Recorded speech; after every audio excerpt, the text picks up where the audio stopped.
listeners, fans, cast fans, I would like everyone to join us for a very special episode of Castranger. We have not only most of the main crew joining us tonight, Sir Laneford, hi, Sir Polton, Hi. and Sir Selston, Oi. but joining us for the first time is my lady love, the one, the only Allie, who has flown all the way here from the United States to visit me for a week. Please say hi and announce yourself to the fandom.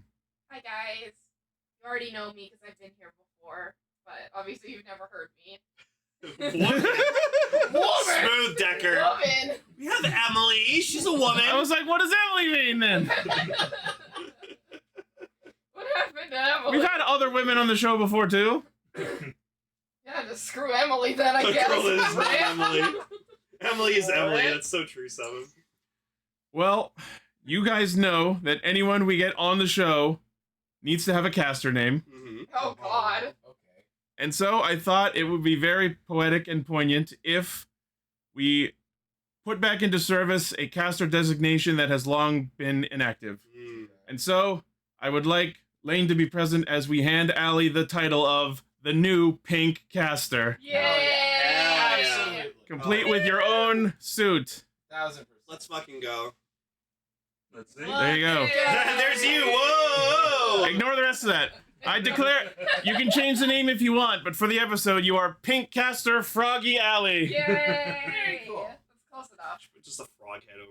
Once and always. And while she's visiting here for a week, I told her that I have bought her a week's worth of gifts, one gift for every day, and I have not given her today's gift yet, but I would like to do that now. Okay.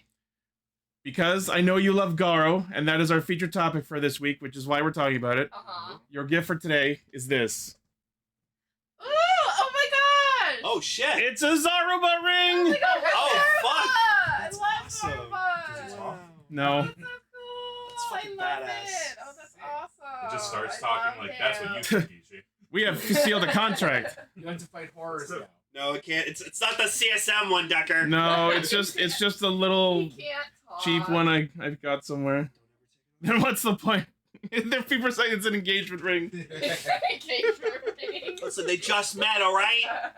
Well, we met in January, so it's not just met.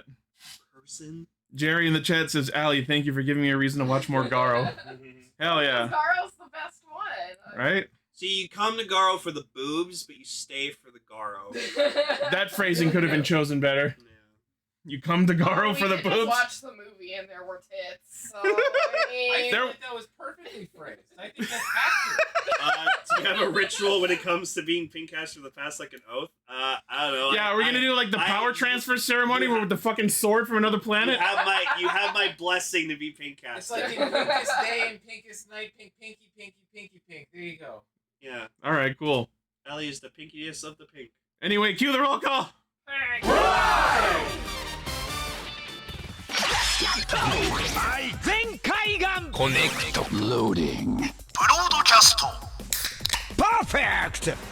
Show running super savant. Level up. Blue caster, super Ichi. Loudon Online, Greycaster, Bravo Lane, Return of the source material. Greencaster. Zen Sheep.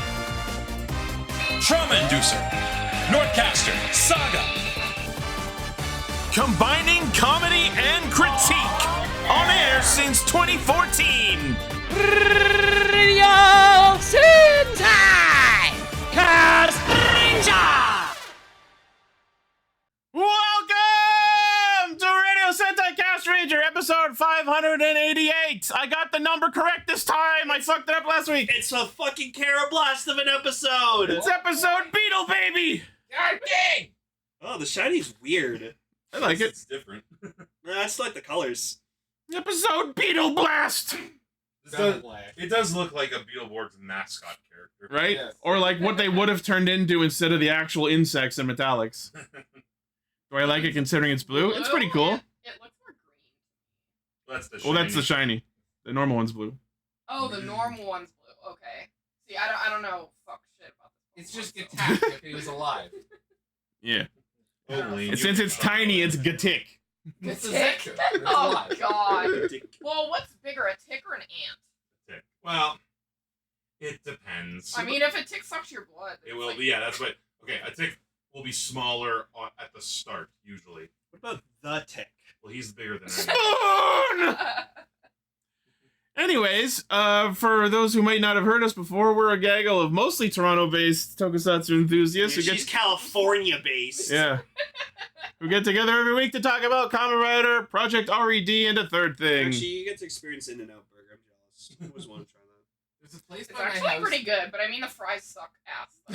You gotta get They it literally done. taste like cardboard. They're so bad. Aren't you supposed to get like I think it's called like animal style fries? Oh, or something? yeah, What the fuck does that mean? No. Hear me out. They're really good. Yeah. Lane, I'm gonna tell you this right now. There's a place by my house that does basically animal style. Cool. Like They do it animal style. They do it. They do it animal style. Cool. You and me, baby, ain't nothing. Isn't it like okay? Correct me if I'm wrong, animal style is like when they like cook it with all the ingredients on it already. They brush the patties with mustard apparently, and then they grill it. And that's how you Glug. burger patty. Sounds so good right now. It's so good. If we swap it with ketchup, I'm interested. Oh, you got to take it to Harvey's. You gotta have Harvey's. We actually passed the Harveys on our way. Harvey's We, I Burgers. think we did, yeah. Harvey's burgers are good. I picked her up from the airport at like 11 something last night, and we swung by McDonald's on the way. And then as we were like swerving our way out, we passed like the Swiss Chalet Harvey's combo. So as someone from the States, like how different are Canadian McDonald's, if at all? I mean, all you had was the McChicken and some fries. But what do you think? Literally no difference. Okay. You know, it'd been I mean, hilarious. I had never tried the McChicken, but the fries are literally the exact same. Yeah. Okay. I remember when I went to Detroit for Yomicon, the nuggets were very different. Oh, nuggets are good. I feel And like cheaper. I feel like it's a different region. Yeah. Yeah. No, because like I've been around the world, and like something I like doing is going to McDonald's, see what they have that's different there. Oh, But everyone's got something different. yeah, that's true. We didn't get anything different though. I just got a Yeah. McChicken, which I had never had before.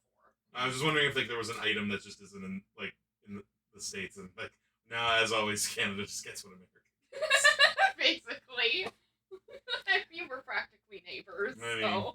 All right. Well, this week we're talking about Zeztz, episode 38, Gavan Infnity, episode 17. Probably one of the best episodes ever. Yeah.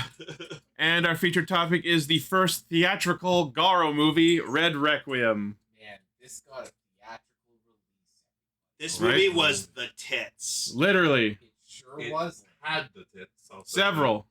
Several tits. Giant demonic dimensional mirror tits. But also just normal tits. But Yeah. that's literally giant demonic dimensional And a mirror girl tits with a lot of fucking is cleavage. it's literally just Garo's aesthetic. Like that is literally just a sentence that describes Garo's aesthetic. It's ornate armor and dimensional demon tits. I'm going to bring this up when we talk about the topic. I have a point to make about Garo's nudity. You'll see what I mean. I had some thoughts. Yeah. I don't think this is some I mean, good it's not Christian your toku. typical She even nailed it. nudity. Books and lesbians. Yeah. Anyways. Okay. But before we get into that, we have some news. News mode. All right. First off, we have teaser trailers for the upcoming Gavan Infnity and Zeztz movies. So first off, we'll talk about the Gavan one, in which Gavan Infnity is getting a new form. Cool. Ooh. Now we know that forms exist for the show. Yeah, by Oh. forms you mean just different light patterns in their fucking suits. I guess. Form. I mean, I guess so. That's ominous. It's kind of sick though. Oh no! Oh no! It I'm not looks denying it's nicely sick. Like But- I love the scarecrow skeleton look of things. It's very Ghost Rider. Yeah, It's It it's is supposed to be Ghost fire. Rider, It's like the yeah. fire of the sun. So It's meant to be the fire of the sun, and it's not meant to be intensely spooky. Well, correct. Well, I mean, it is also spooky, I but mean, because Gavan Infinity's emotion, he it's uses anger. Anger. So apparently, in the film, the Gekido Imorgir evolves into the Gekido Imorgir Apollon, which gets him the miraculous transformation into Gavan Infinity Apollon. Tara keeps posting pictures of Apollo. Oh, so apparently. it's Oh my literally gosh, I supposed love to be Apollo this- Mon. That's one of my favorite Yeah. Digimon. So he's literally supposed to have like the sun inside it. Yes. Because it's Apollo. Okay. Yes. Well, yeah, because Reiji's always talking about like, oh, The Divine Sun. the sun. No. Power of the sun. Otento Oh, Sama. my hand. Empire of the Sun. Listen to me now. So now that we know this is a thing, I want to know what super forms Bushido and Luminous and everyone else I gets. don't know Luminous. Kiki deserves everything. She does. She's the best. I love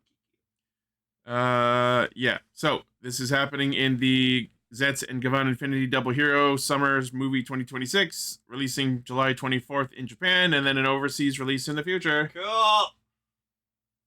Yeah, very cool. All right. Meanwhile, over in Zeztz, for his summer movie, Whoa. we have the Zeztz movie form. Holy shit. Very cool. That's actually pretty neat. So the name is Kamen Rider Zeztz Agent Dream. Ancient Dream. Agent Dream. He's got to have a sting like that. I want it so much. So the belt that he's using for this form, as we can see, is a white, mostly white reskin of the X-Dream driver. And what's very interesting, if you zoom in to the image in particular, let me just get a little close-up here. I love the gold trim. It just matches so well with like the green. Oh, look at the rainbow eyes. Holy shit. Oh, that's so cool. Oh. I like this like minty green. Yeah, right? Yeah. So fresh. what's... It's fitting because it's Pride Month. So remember in the last trailer how we saw all 8 members of Code lined up, ready to hench together? Yeah. So if you look close at the driver, he's got the numbers of the Code agents around the center. Oh. 0 through 7. Ah, so he's like the entirety of Code in a single rider form. It's Geats Oneness again, baby! I love Geats Oneness. I'm the only person who likes Geats Oneness. This also looks like almost like a corsage, like he's wearing like a flower. Yeah. A little bit. That's just a really pretty looking capsum, like It capsum is. Right? driver. Holy we shit! have 0 with red because the Zoraiter has red on it. 1 is pink because Sieg. 2 is purple, I guess, because the lady. 3 is yellow because the Lord 3 form has some yellow on it. 4 is orange because Nox Knight and Nox, I guess. 5 is red because his Lord 5 suit had red on it. 6 is the same minty bluish turquoise green color, and then 7 is green because Zetz's primary color is green. Yeah. So that's a really nice touch they did. Oh yeah. That's cool. Yeah. That's a really pretty suit. It looks really good. Good job. I'm trying to figure out like the visual motifs behind it. Like the color schemes. It does look like there's like bubbles on the green part, which is really interesting. It feels very butterfly. Yeah, a little bit. Kind of Kamen Rider 6-7. No, Terra. No, damn it. shut up. So the new form is Zeztz Agent Dream, utilizes dream power of all Code agents, uses the Agent Dream driver. Uh-oh. He has the power to have all the powers. It uses parts from the Dish Stream suit. Yeah, I saw. Oh, I'm sorry, Ichi. Love They've that suit. cannibalized Deathstream, Platinum Gotchard. Yeah. It's okay. I don't hate it though. No, the suit looks. I really like it. Oh yeah, you messed with the fucking Gotchard suit. Decker's going out for blood. Yeah. There's a regalness to it. Yeah, that's a good way of describing it. Very full of regalia. It's ornate. Ornate, yeah. Yes. I don't know why, but it reminds me of like one of those like crested eggs. I don't know why it reminds me of I've never that. ridden an opera. No, I've never been to one. Or just something that's really shiny and fancy. The Oh, form- the hands are on rogue. Well, rip the rogue suit. Yeah, French No. egg. That's what I was thinking of. Yeah, just one of those eggs. It just reminds me of that. I don't know why. No. It looks- So- it looks very nice. The form's design is white and vibrant green with majestic gold armor, is striking, and can be seen as the culmination of Baku's longing struggles and constant confrontations with his aspirations to become an agent. Okay.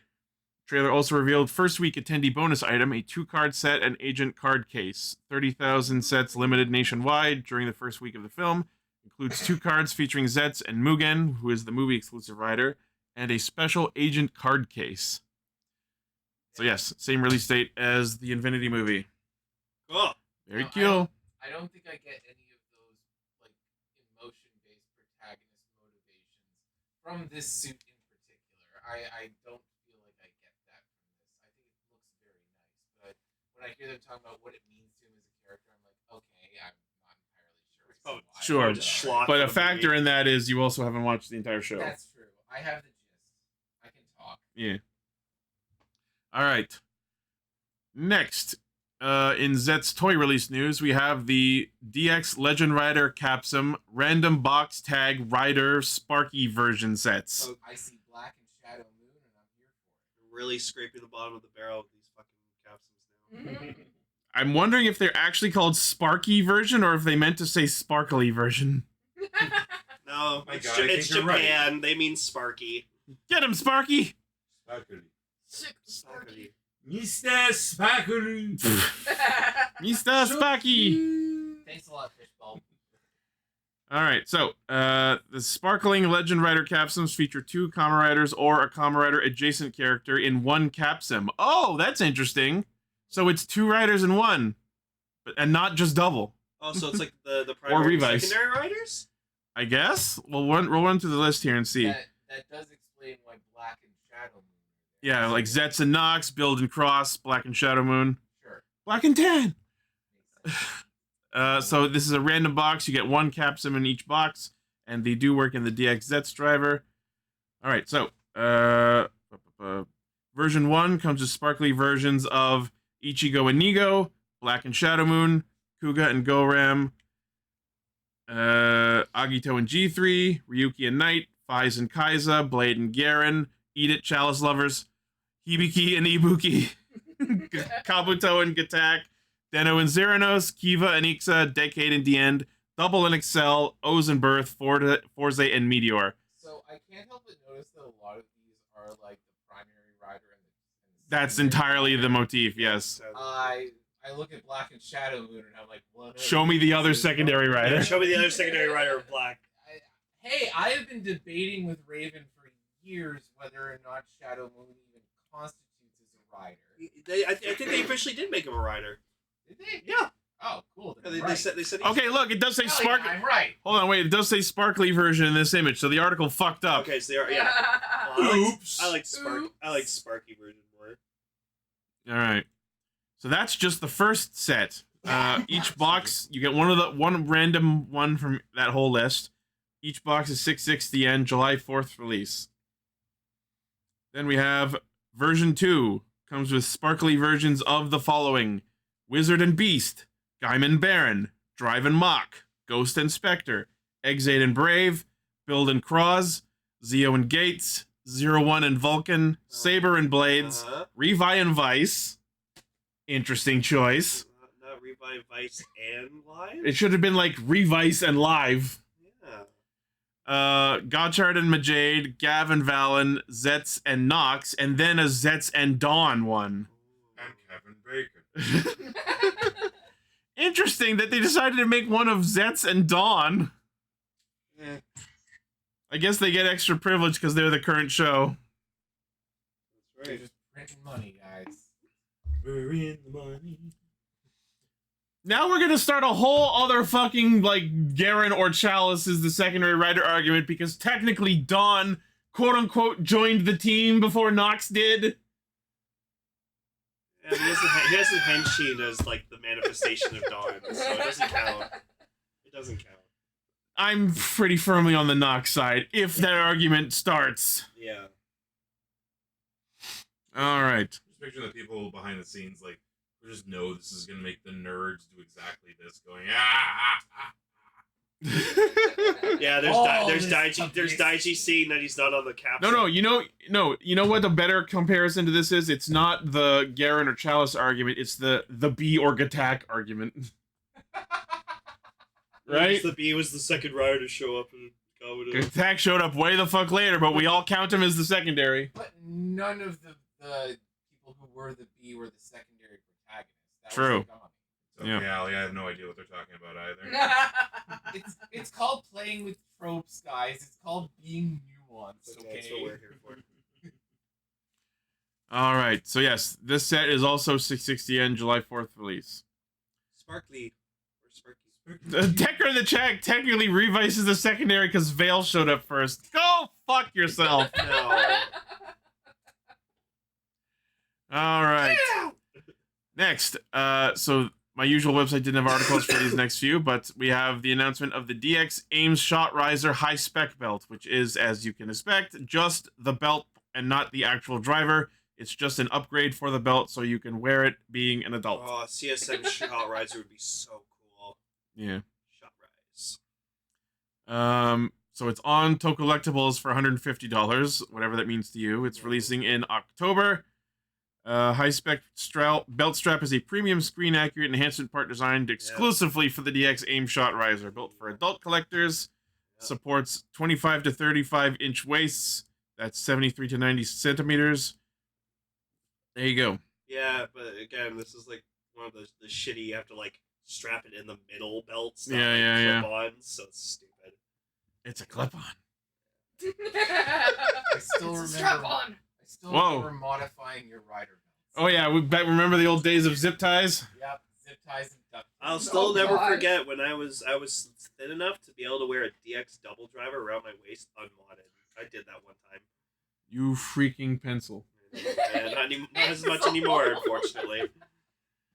All right. Next, we have the high-spec belt Progrise key holder. Oh boy. So I think this is literally just the Progrise holders that you strap onto the belt. It's not even like a separate belt. It's just two things that each hold one Progrise Yeah, key. because if you bought the original ones of these, you got the cheetah. Yeah. I was Progressive. literally about to say these better not just be two pieces of plastic. They are two pieces Absolutely. of plastic. Aw. And they're fucking $89. If I've Ooh. ever needed proof that this is evil. See, but Allie can buy these because it's $89 US and you get free shipping. So True. Releasing in November. for us, that's like $100 and like probably like $50 after shipping and everything. In Oof. Canadian, yeah, it's awful. Oh, Toxic late stage We capitalism. can't buy anything on Tokollectibles. Yeah, the question number one is why wouldn't you just sell these along with the belt? No, because then it's double the money. Yeah, it's more money.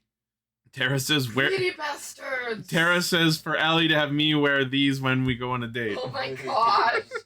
I got that thing on me. It's a Progrise key. Money. Yes, that is the reason. I got that thing in me. All right. I make money. Oh All my right. God. So, thank you to our Discord for compiling these next couple of stories into a document that is easily readable for us. So, I know Lane is excited because we have the announcement of the Memorial Edition Universe Tegasword. Oh, But that's it's cool. probably gonna be expensive as shit. So, yes, this is the Silver Tegasword, the cooler looking one with Yep. the cooler standby chime. Yup. Yes, so it is 130% the size of the DX version. So it better fits adult hands. Does it still have like the motion sensing in it? Because like that's the thing that I like about the DX one that kind of sucks is like when you're doing the whole like the whole clapping and stuff Yeah. to do the standby chime, you hear like the like the motion. So use let's the read- button. Oh, thank fucking god! Let's see. So it is still compatible with DX Sentai rings. Yay! As expected of any Memorial Edition anything, it has a BGM button and a dialogue button. Fuck yeah! It has an applause detection button. Cool. So I guess that's the one you press for it to detect your claps. Yeah. Includes cheers of the cheering squad. That's great. Play sound effects unique to the Universe Warriors and memorable background music from the show. New engaged sounds and special moves have been added. Ooh. You can expand the range of sounds it can play thanks to the separately sold Memorialized data card set, which I believe is later in this article. And of course, it can also transform into the robot mode. Yeah, this is a weird thing because it's like a big hand over your actual hand, and then these two fingers rip down to form the legs of the robot and twist around into the Megazord. Oh, Yeah. I'm telling you this for Allie because she hasn't seen Gozuger. that's pretty sick though. That's a really cool fucking toy. Yeah, the name Tegasword literally means hand is sword. Awesome. And this was the show that ended Super Sentai. Oh god. Yeah, they fucking shit the bed in the last like half. Rip. It really wasn't. So it wasn't Dawn Brothers. It's because they can't. Maybe that's when they decided to end. because they had to And then they had to fire one of the main characters because they caught underage drinking, and then they Oh, fired them shit. immediately, replaced them with a whole new actor, and had From to Dawn wipe- Brothers. and had to wipe them from existence. Yeah, Oni's sister is the new Black Ranger in Gozuger later. It's, Yeah. Holy it's a whole shit. thing. It's a whole man. fucking Like, go drama. listen to the That's episode where we talk about it. It's fucking crazy. it's wild. Okay, so it How includes much is it? it includes the Sentai Ring Goju Wolf version, so like the Uh-huh. Megazord head, and Sentai Tegasword version unique. Comes with face part. Premium Bandai web exclusive, 22,000 yen. Oh yeah, after everything, that's gonna be like $350. December release. Oh. You can buy it for Christmas. See- In the wallet. See, like if Toku Day was allowed to let me like pay for this in like Installments. I would fucking do it. But like he always says like, oh, I have to have all this money up front if I want to order it for you. And I was like, God damn it. Yeah. So as much as I want to have it, I have to be happy with my DX one. So That's yeah, where Lane's like, I wonder what it would be like. And there's what the robot mode looks like. I know it's Oh, that's I'll so do it. sick. yeah. I want this so badly, but like I can't. And this is like a downgraded side version that non-main characters use. The normal one is gold. Ooh. See, I use mostly my money now Well, for. like the silver part is gold. Yeah. or There you go. There's the. See, I mostly use. Oh, I see now. Okay. I usually mostly use my money now for Star Wars figures, Fortnite skins, and video games, and food. All right. So just like they've done with other memorial editions, there are voice data cards and this time it is of the different universe warriors. Oh, we get one for Fire Candle. That's great because he was the Shinken Red. So yes, Awesome. there are 5 data cards. Don Momotaro, aka Tokonatsu Atami, and there are lines from Horu in it. Then there's one of Gaia Todoroki, aka Galred, played by Yuichi Nakamura, who was Kamen Rider Zeranos. Yep. And there are also lines from Requiem in there. Then we have Red Racer, Shoko Yamori, and also with voice lines of Ryugi, because of course she's his maid. The Ryu Ranger data card, voices of Genji Kaku, along with Kinjiro, and the Shinken Red data card of Fire Candle, which also includes voices of Oto, because she was Shinkenger that one time. Each product includes newly recorded character voices and 2 different background music tracks. In addition to the audio before and after transformation, the expanded audio includes unique catchphrases of each universe warrior at the start of the number 1 battle and special move sounds. So this works with the Tegasword Universe Memorial Edition, but also can be attached to the normal Tegasword Memorial Edition. Ooh. That's interesting. Okay. There you go. Yeah. This is the same shit they did with the Memorial Oger Caliber and like 1 or 2 other toys. Yeah. All right. Very cool. Next. So anyone who might remember the tabletop RPG Power Rangers Heroes of the Grid by Renegade Games apparently has something new to look forward to. Oh. Okay. During the live stream of Renegade Con, Renegade Games announced that they are making a brand new 2nd edition Power Rangers tabletop RPG coming alongside their releases for G.I. Joe and Transformers. But no He-Man? How dare This 2nd edition will use the 5.5e rule set that became the standard for Dungeons & Dragons 5th edition back in 2024. Okay. A free conversion guide will be shared for the collectors of the previous Renegade Games Power Rangers sets to allow you to play the previous games under the brand new rule set. And then they also announced a new RPG card game titled Power Rangers Impossible Odds, which is releasing next year. Okay. Cool. Very cool. Stream. Yeah. All right. And our last news story. Oh yeah. Go on. One of the plethora of announcements from the recent video game announcement streams over the last week and change is that there is a remaster underway for Godzilla Destroy All Monsters Melee. Yeah. So this was like a game from the mid-2000s where it's just like it's an arena fighter where you just play as like iconic Godzilla monsters and you just fight and throw buildings at each That's other and awesome. shit. Seven's like, you got us, you lost us, then you got us. I don't make the news, I just report it.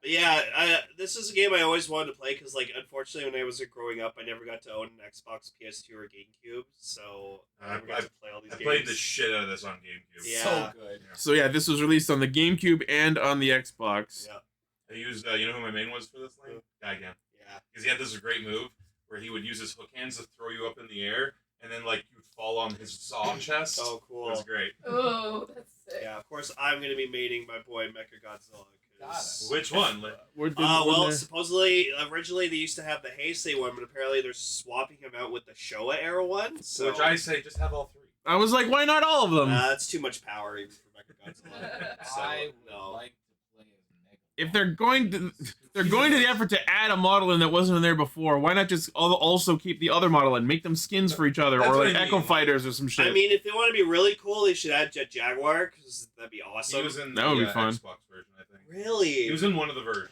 Yes. what you need to do Or that is might have been the second game. what you This need is a to- trilogy. what you need to do is wait for this to come out on PC and then wait for someone to mod everything into it. Yeah, for real. That's True. true. I want to add a mod where he plays Godzilla Earth and just trump everyone because Godzilla Earth's fucking so big. Just the like biggest Bahamut Godzilla size? to date.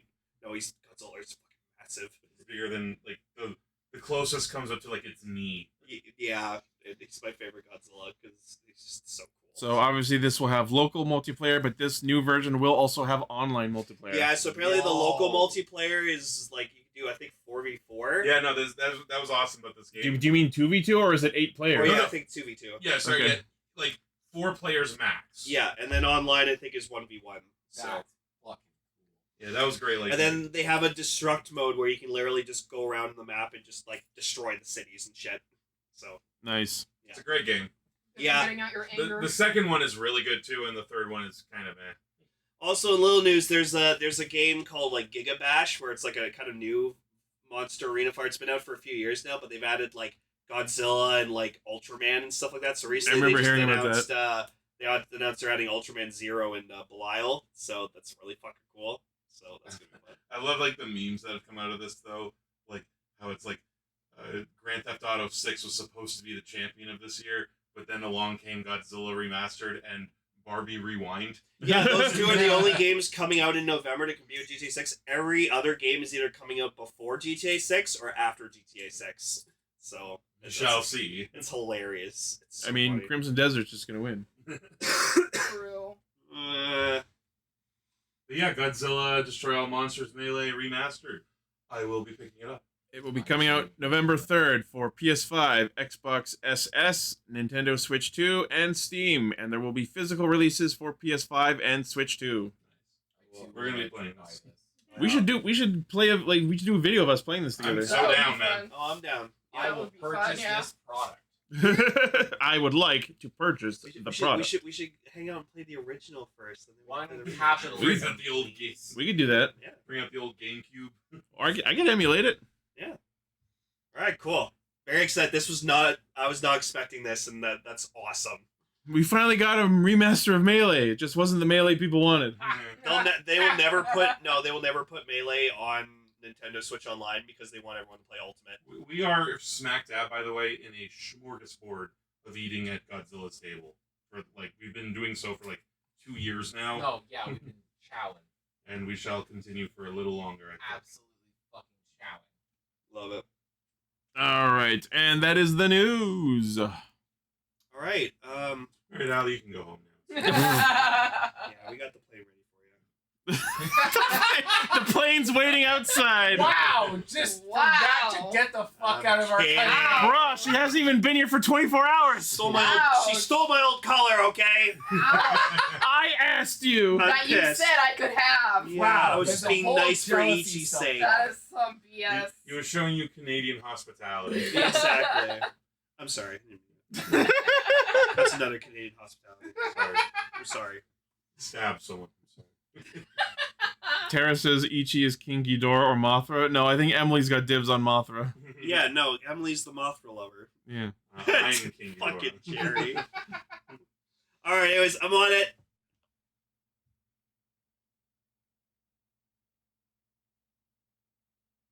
All right. So 5's dead? Hooray! Wait, no, that's not the one I'm happy about. The No. other one.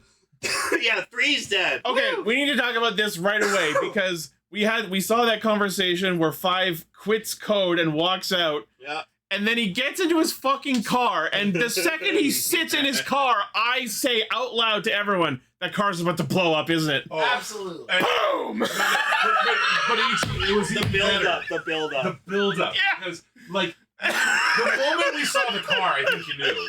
But, like, he gets in the car. He gets in the car. He pulls out a photo of his family or something. Like his dad. Yeah, like, he's reminiscing. Almost certainly 2 days till retirement. Exactly. No, he just quit. Oh, he did just quit. That's true. Oh, he's just gonna go buy himself a boat with his family. He's gonna call it the Live Forever. To live forever. And then He pushes the fucking start button on his car, and we all hear, "Wee!"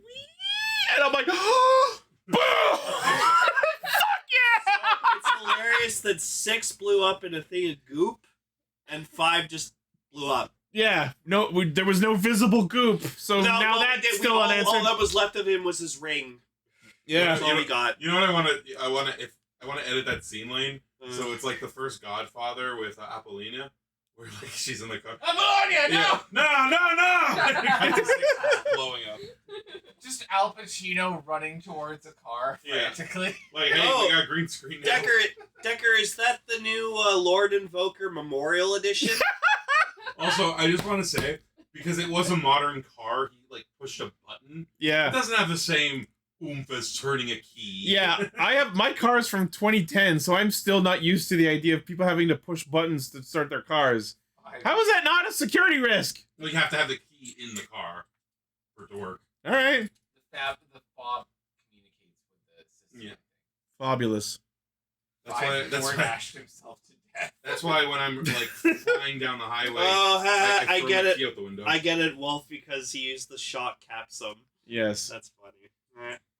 But yeah, that was probably the highlight of the episode. right. Anyways, Rip 5. I didn't hate 5 at all. 5 was. I liked him for his loyalty. He was very loyal to his He job. seemed like just a meathead soldier enforcer character, but he actually turned out to be quite interesting, Sucks we only which saw was the sign of his immediate impending death. Sucks we only saw him henchy like once. It Yeah. was like one time, and it wasn't even like real. It was like a premonition. So. Now, Decker's saying Baku will never know he had a stepbrother. Zero could just tell him. Zero but could tell him. I don't know why he hasn't. Yeah. Where's 5? Oh, your stepbrother. Let's just say he's no longer. Brother, wait a minute. Let's just say he's no longer 5 alive. Oh yeah, you'll probably Oh, see. You'll God. probably see him. Wow. You'll probably see him again, Allie, because this actor plays a character in Dawn Brothers. Wait. Like, Oh yeah, the guy who played 5 is in Dawn Brothers. Oh no. Dawn Brothers are slowly but surely taking over. Step bomber. everyone who has a dead stepbrother, take a step back. Not so fast. Agent Tree. Wow. Terry Treehead. I mean, to be honest, his neck is very long. I can't even focus on his neck being long because I just keep getting distracted by how fucking moist and pale he is. Moist. Great choice of words. He said we can make fun of him. That's true. You can't make fun of someone once. And not nice that's to me. how I became known as the moistest and palest male on my planet. For all you wannabe writers out there, that would be called clammy. If you wanted to get just a piece. There you You go. wanted That's to- the word I should have used. Yeah. Yeah, so the second Nox joins the team, he immediately decides, I have no interest in returning to my normal life. I'm going to Harikiri Sunshine this motherfucker. Yeah, so he just wants to stay in the dream world forever. Now, I don't think there was any, clarity on what exactly he was going to do. All he said was he's going to disappear into darkness and take code with me. So I think he was planning on doing some Kingdom Hearts bullshit where it just, traps him in the darkness and just stays in there holding him in. I honestly figured it would just be him, just willing to die. Yeah. It- I mean, he's brushed death so many times already. Well, then To be hair fair must to have his some very body, nice but- hair. Death must have some very nice hair then if it's been brushed. And I mean, he literally does look like Death the Kid, so. Yeah. He Oh my god, you're right. does! Literally, look at his hair! It's so Death the Kid themed. If only he held his gun upside down. Right? So yeah, the lady being like, "Oh, look at this Phantom trick me," literally. That was tricked her. so fucking funny. The lady was like, "Oh, Phantom, don't trick me." Immediately falls for it again. The fool. Woman, please. It shows how fixated she is on Nam. like how fixated. We can't even use the excuse of, oh, she's so fucking tired because she hasn't slept for 20 years, because now she has reset the cooldown on that. That was the thing in this Yeah, episode. didn't she sleep like an episode or two before this That's what I'm one? saying. Yeah. That was the thing a lot in this episode too. People going, "Oh, you must be tired." It's like I just woke up. Yeah, when 5 woke up from the dream, went to talk to 3, 3's like, you must be tired, go have a rest. I'm like, he just woke up! No, but there's a difference Go to between sleep for another there's 20 a difference between years. It's sleeping fine. and sleeping. Especially in this show where you're fucking fighting monsters in your Because dreams. you can have like gotta take a it's toll. called having a restless night. Like you're sleeping, but like you're not really sleeping. Being a code agent must Every suck. single night of my life. Gee, I wonder if they're paid overtime for working nights. I wish. I have No, you so should- many dreams about work, and I was like, I don't get paid for this Hey, shit. do you work the day shift? Yeah. Do you work the night What the shift? fuck is even Yeah. involved in a code day shift? Daydreaming. Ichi, they can't. That's the movie. They can't get rewarded. They're always sleeping on the job. That's also true. Ah, buddy. Working for code is the one place that must not punish falling asleep on the job. That's what you're supposed to do. Do they even get paid? I mean, No, Yeah, probably not. the work is payment enough. Saving the world. And getting killed for it. Yay! Can I make a baseline observation just about the structure of this show in general? Sure. So, you remember back in Kamen Rider Ryuki when you had to henshin next to a reflective surface? at Oh, some yeah? time? Yep. I think this show does the whole, you can only henshin if you do X better than that.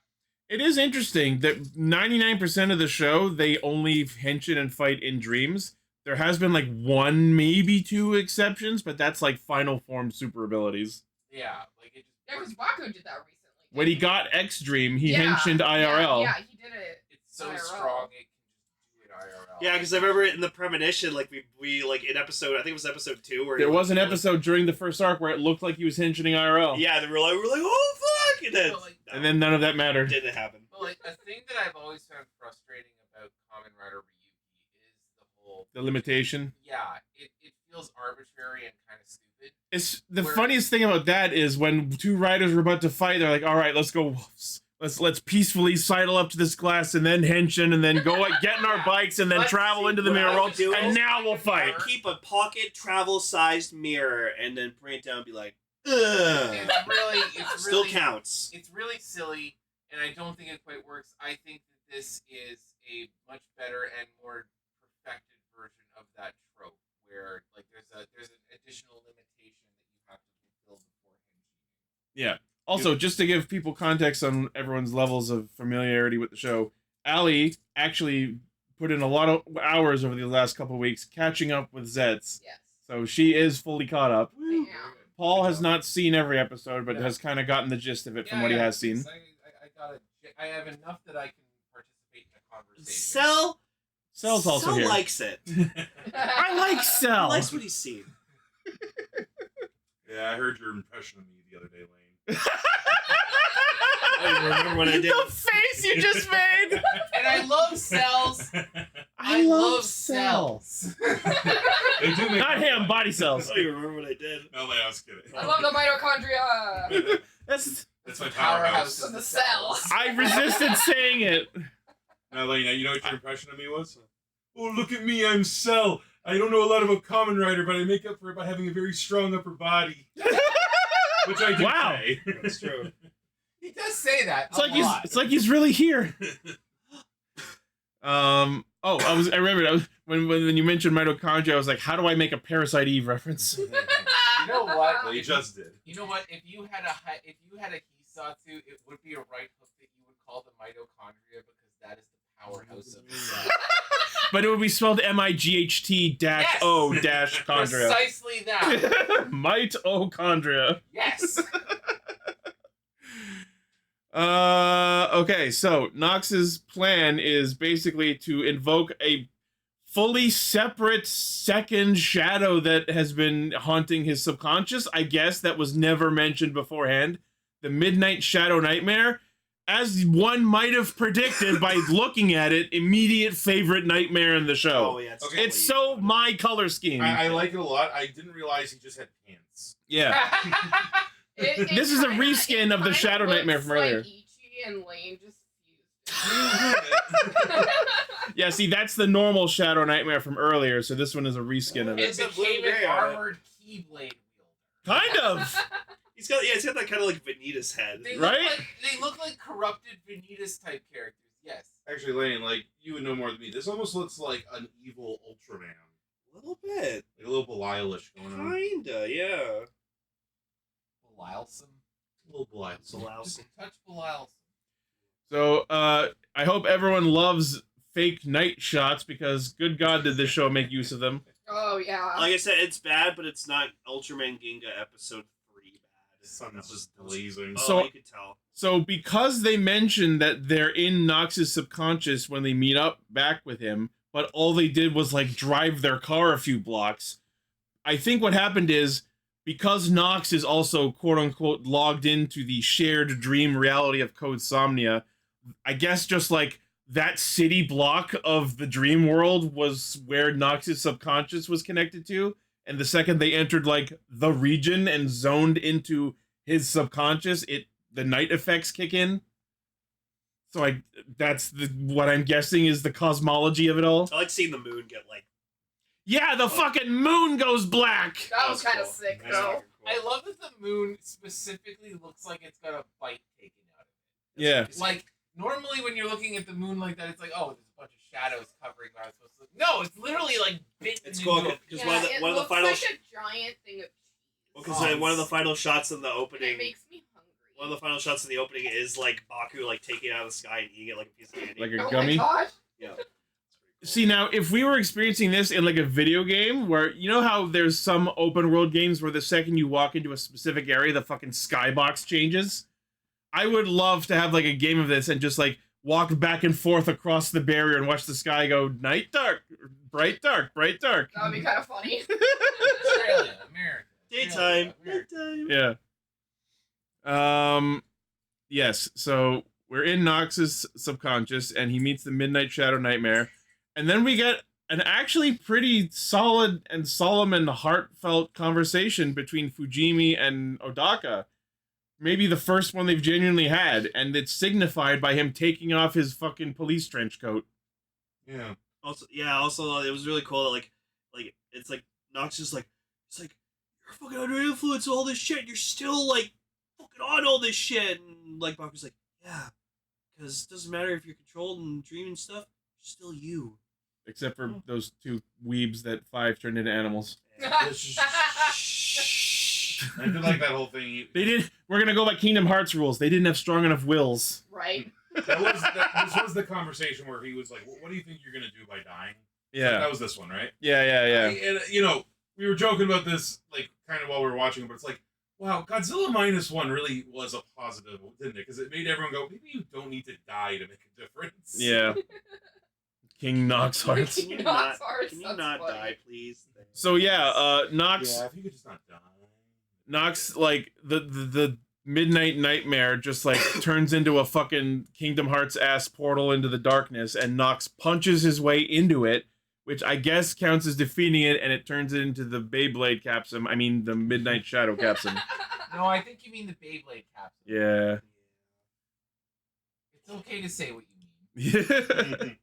We're the Street Sharks. We speak we speak the truth here. So Fujimi once again starts live streaming and doxing Code for all of their secrets. Then he walks outside to start protesting in the streets and promptly gets shot. By 3. And my thought on that is, he was standing fully still and you were invisible, and the best shot you could land was grazing his shoulder? Well, You were a better shot in the canon that wasn't canon. Well, no, I think it's because 3 likes to be like fucking like theatrical with his like stuff. He's like, oh, I'm gonna talk shit to you and then I'll fucking kill you. Yeah. For real.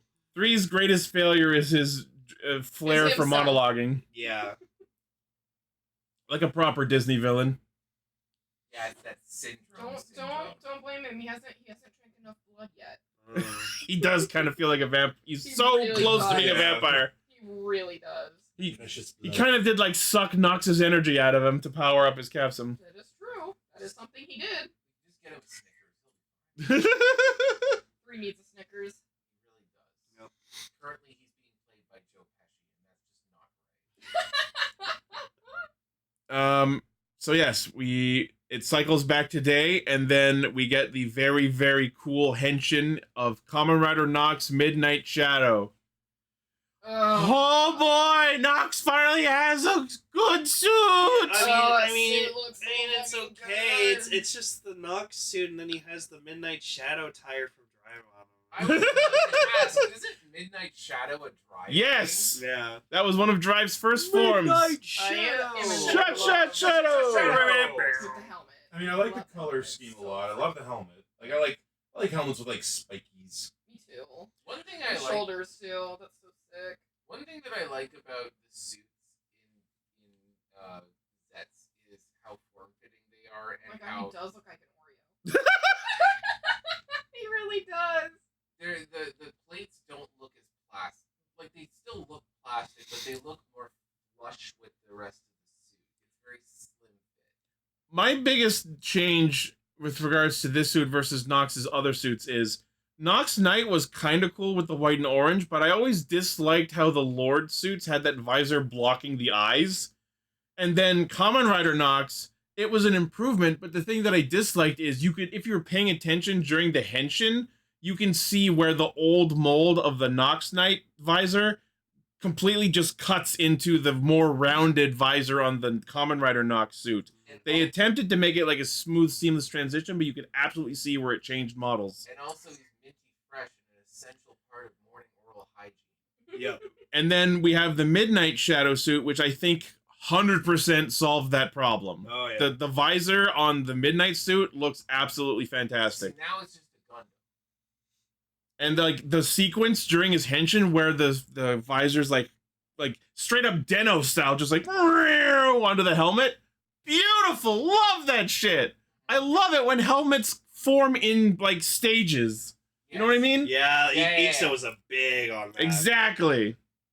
Like the plates should fly into place and kind of just snap in. And it's honestly, even Deno did that better too. and it's also very cool that like most of the front faceplate of Midnight Shadow's helmet is the like compound eyes pattern, and then the visors kind of like break up that monotony of it. And that's what makes the helmet design for Midnight Shadow very interesting. Yeah, just the only weird thing is like the fucking capsum makes it look like a fucking. Yeah, unfortunately, Like, the orange capsum yellow in itself does ruin the It suit. kind of does. It doesn't. We really had to stick some orange in there, I guess. But other than that, it's like a 9.5 out of 10 suit. I think my favorite's still the Nox Knight suit, but like everything's better than the fucking Kamen Nox suit. Yeah, see, look, here's the Deno helmet that I'm talking about. Yeah, fuck yeah, it's so cool. That's from 2007, you guys. Right? Yeah. Yeah. I still remember when we were watching Venom. Yeah. It's good times. Yeah, unfortunately, the new form did not come with a new weapon. He's still using the Breakum Buster. They could have at least given it like a new form. But I'm pretty sure that this episode, we see him in an earlier shot put one of his, like, I don't know if there's a separate name for him, but the doorknob-style capsums in the Breakum Buster. And correct me if I'm wrong, but I don't think we've seen him do that before. He's only ever used the normal capsums in there. Because you can't spin them in there. Yeah. But, yeah, that was interesting. So, yes, we have Nox Midnight Shadow fighting Lord 3 Booster, and he absolutely shit-kicks him with a very cool Kabuto-style counter kick Hisatsu, which was also a very cool cinematic to watch. Super cool. Tickled my fancy. That was yeah. great. Yeah. And then, instead of killing him, Nox says he's going to make him testify for his crimes. But instead of, quote-unquote, keeping him alive in order to do that, I guess he uses the power of the Midnight Shadow Nightmare to inflict a black case effect onto 3, dissolving him into paper, which apparently is a stack of paperwork constituting evidence of Code's crimes. Which is the best fucking thing I've ever heard in my entire life. Become the words that attest your own evil deeds, he says. God, it's like a Nox Bro, released the code files! So I guess he kind of had his own like Baku level style of just like this is gonna happen to you. Yeah, now. Nox now has like some bullshit level dream manipulation powers. It's pretty fucking like terrifying seeing like Three's just, new like, form, it's Cortana. Yeah. Just seeing That's Three, awesome. just like he see him like stacks of paper coming out. He's just like ah. That man got like he got turned into a fucking Megiddo from Saber, Yeah, like dissolved into paper. Why did we edit him to have only one tooth? That's horrifying. I get that we hate him, but that's a little disrespectful. You should have I hate edited that. him with only 3 teeth in there. There you go. The teeth. Come on, Decker. Like we were talking about Rugrats earlier. That's a Tommy Pickles if I've ever Oh my seen it. God. See, I'm just looking at that picture, and all I'm thinking now is I'm gonna give him like an old timey prospector voice. Damn it! Code, sweet code. Anyways, yeah. So Three's gone. So thank God. Yeah. I hated him. I hated him immediately when he was just like, "Oh, I'm taking over Zero's position." I'm like, "No, you're not, you Yeah, bastard, I was like, you piece of fucker. shit, you fucker." You suck. Yeah. So, fucking hate so him. while all that's happening, Baku is breaking into Code's headquarters, and I love that they remembered the dual mare capsum exists. We got to see it do some sick drone stuff It or was just so- blasted lasers through walls. So fucking cool. Like that's such a cool capsule. And then yes, Baku gets his extreme version of the Zeztz driver back, so now he has 2 copies of his own driver. What if he just gives like the Zeztz driver to like someone else? It's like here. That could be interesting. But I don't think so because I think the Zeztz driver is only designed for Baku. Basically, I think, yeah, Yeah. it might be like DNA locked or something. I think he's just gonna keep one of them sealed. But so now, unfortunately, I think we are headed towards what I was worried about last week, where just like Kamen Rider Baron, whenever he wants to switch to his final form, he has to swap belts. Oh. And you know he's not gonna lose the suit when switching belts, just like Baron did. We'll see. Yeah, I guess next episode he's fighting. Yeah, Again? next episode it looks like the Punish Capsum goes rogue. Even though Sieg is dead and the Punish Capsum that's with him is like a remnant dream ether manifestation, sort of, so it's weird that this is happening. Maybe it's the nightmare of Punish Capsule. Yeah, it feels like we're ramping up to the gore nightmares are going to be like the endgame villain. Or Derm gets used again! Hell yeah! Oh, well, that's good. They remembered it exists for a 3rd time! Well, yeah, because they gotta show those cool special effects. Sick. Yeah, a little more in the budget. And apparently, yeah, when Baku went to stop Code Somnia, the capsum for it was teleported away, so I'm gonna guess that's the Gore Nightmares working to maintain Somnia. Oh, 5 and 3 got their flowers! Yeah. Oh, look, I love 3 got, like, dark flowers. Yeah. Because he's evil. Oh. We're gonna miss you, 5. Yeah. I'm just- I knew he was gonna die, but holy shit, not like that, man. Fucking hell. Well, it was memorable, if nothing else. Oh yeah, the first rider to die or not first rider like to die in a fucking car bombing. So He went out Kita Q-Man style. there we go. Oh Jesus Christ. Alright, so, overall, thoughts on the episode? Very good episode. Yeah, really, really solid. Good stuff. Very interesting. Enjoyed it. Nox Midnight Shadow is awesome. Look forward to seeing more of it. Hell yeah. By the way, if you, in case anyone is hearing that, Allie was gifted a lizard button by Lane. Sorry. I know. I can't stop. It's an autism thing. Don't worry about it. I can't stop. I know. It's okay. All right. Anyways, Joe Chuck.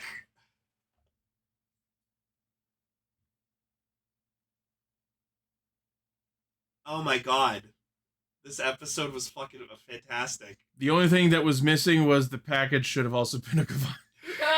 Oh God. So yeah, so this was Oh, like this God, was a very Kiki focused episode for the most part. Like Yeah, it was on Kiki's planet. it was a Kiki universe. episode. Yeah.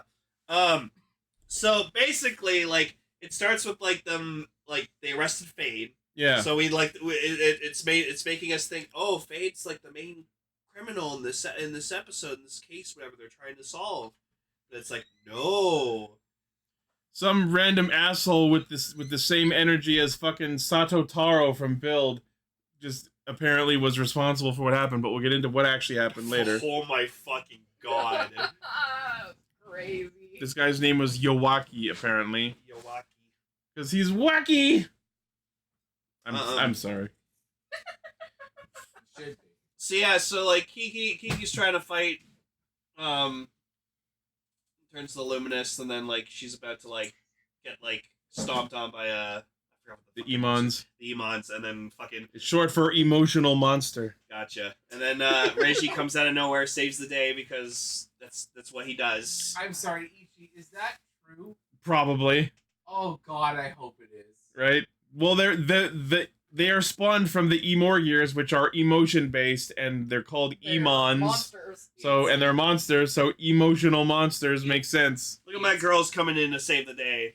It's Fucking love them. Emons. They dropped from that high up and didn't shatter their legs? No, because one of them's Gavan.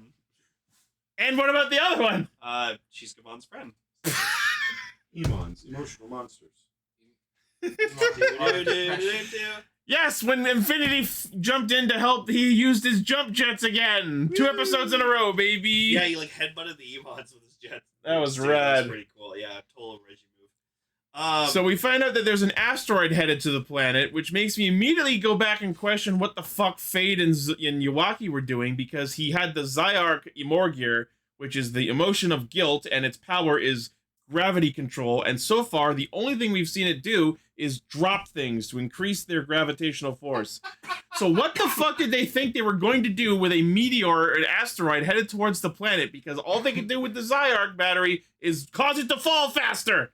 God almighty, I would have loved it so much if in this episode, like, if the villain was, if it was an actual villain who was bringing down a meteor, and they stopped it, and then as an homage to Naruto, it's like, well, what will you do about the second one? I'm assuming the intended plan was to use the gravitational power of Zyark to repel the asteroid away, but we've never seen it do that, I think. When has that ever stopped anything ever? Now, you're probably all wondering, why is there a meteor heading towards the planet? Well, it's a good question.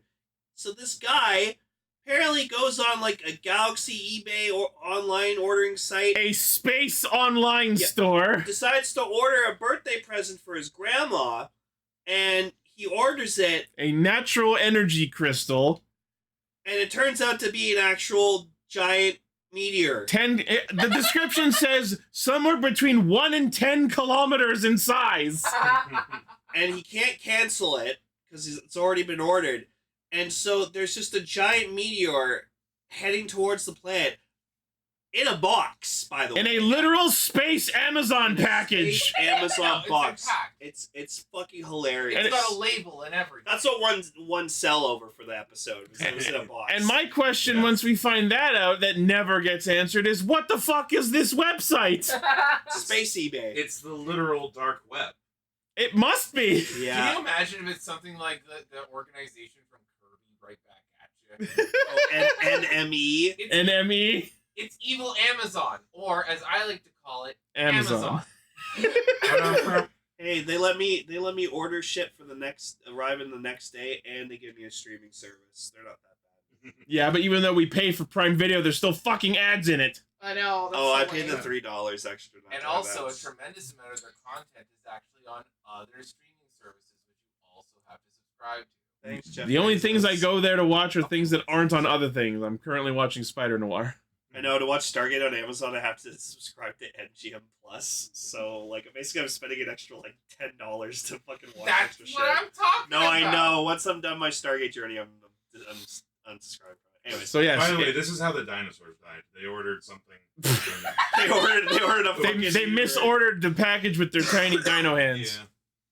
No, this happens in the future. Some guy orders a meteorite, but he put the delivery date wrong, and he put it back to like 65 million BC. Because of the fuckery of time and space, Yeah, it's time got and sent space. to when the dinosaur, and then that's how they wiped out because some guy ordered Whenever a package the will wrong be time. cooked? I want to talk to Neil deGrasse Tyson about this. See what he's. Oh, he'll be like, "That's it." Of course. So yes, Infnity jump jets headfirst into the scene, and then we get to see the Gavarian Trigger EX, which is the trigger combined with the Gavarian Express. So we were already impressed with like the toy version of it, and we got to see the prop version of it. Holy crap, dude! Eat shit, Gobbery Cannon. Yeah, no, and like what really makes it for me is that it has like an extra handle at the Right? front. Oh, Like it's a fuck, fucking dude. Tommy gun. Yeah, I almost want to get the trade just so I can fucking make that weapon. It's tempting, and then like it's a fucking like railgun blast because like they fire their beams at each other, and for a second it's like, oh no, they're a beam struggle, and then it just absolutely obliterates the dude. Yeah, it was like watching the maximum hyper cyclone from the freaking The perfect sector. yeah, perfect sector from Kabuto. Oh, that's one of my favorite Hisatsus ever. Yeah. Um, So Fade and Rando, or I wrote Rando in my notes, his name is Yuaki. So Fade and Yuaki get arrested and questioned. Apparently Kiki has wired up their equipment to detect whenever Fade uses his Imorgear melter, which is how they discovered him. and Resto. Yeah. Neat. Yeah, so they get through the whole like recap of ordering the package, and then we get this interesting little thing where Fade is apparently lured Luminous in on purpose. And there's this one line where Kiki says to Fade, "Are you like me?" And we don't really get clarity about that yet. I'm looking forward to finding out what that means. Me! You nailed it. Space autism. Space autism. Oh, space alt! Spacetism. Are you on the Spaceism. spectrum? Yeah. One thought that people are probably having is that he can talk to Imorgear as well. But then, if that was the case, when the Imorgear is talking to Kiki, Fade responds with, "What did you tell her?" I feel like if he was able to understand it, he wouldn't have asked that because he would have just heard it. Maybe he's trying to fake her out. Or maybe he's that autistic. He just Oh yeah, maybe it's just like he wasn't paying attention and he has to hear it again. Yeah, Maybe. that's why he's being a Phantom Thief. 'Cause Just he's- missed the social Oh my god, it's an emo butt. Exactly. That's why he's being a Phantom Thief, because it's his hyperfixation. Hyperfixation. He's Yeah. just super duper into stealing shit. Also that. Well, there's a reason why, but He's we'll a get to that kleptomaniac. much later. that's why we call him Anyways, Sealy. so they try to think of plans like, oh, what if we like destroy the meteor and then like we'll split up into pieces, and then it's like, yeah, but then all those pieces will just like fly down onto different. Then we areas have of a the planet. wider swath of And destruction. then you're really gonna destroy the planet, so it's Yeah. really fucked. So the plan that they come up with is fucking hilarious. Oh. So because they showed us earlier that when he tried to cancel the package, it put a bunch of pop-ups saying, "Nope, you have to receive and accept it before you can return it." So they come up with the plan to maybe unnecessarily give us the combination between the Cosmo Gavarian and the Gavarian Express. We get the Gavarian ACE Go, which, by the way, is a sick-ass Robo Megazord. Oh, it's great. I love the one giant like right arm. It's so fucking cool. And that's probably why they used it, just because they needed something with a big hand to sort of like get them to the thing. yeah. So they fly up into space and like are starting to push back the asteroid. And then Luminous runs up. Oh, and all this is happening, by the way, while like Ode to Joy is playing. Oh my god! yeah. Oh my god, I forgot. Okay, yeah. While the fucking combination sequence is happening, literally Ode to Joy plays. Yeah, because it's the Kiki episode, and she uses the Joy Morgear. I didn't realize that the Yeah. first time I watched this episode. I was like, why is classical music playing? Yeah, it was Ode to And Joy. then when we were watching, you reminded me that it's called Ode to Joy, and I'm like, oh, it's because Morgear is joy. yeah, That's so clever. it's so Or- fucking cool. Or as I like to call it, end of a century from DDR. Or as I like to call it, drink milk, love life. I am one of those people. I can't hear that without thinking of Die Hard. I really can't. Yeah. Hans Gruber. Yeah, so then like the songs play while like Luminous is just like running up, and she got from Fade like a stamp, and it's like, oh, do you have it? And she's like, yeah. He's like, yeah. And she goes up, stamps the fucking package like, we received it, and then they push it back into space to like return it. So if you remember in John Brothers, when Momoi Taro was delivering packages, he always asked for a sign or a stamp. Yeah.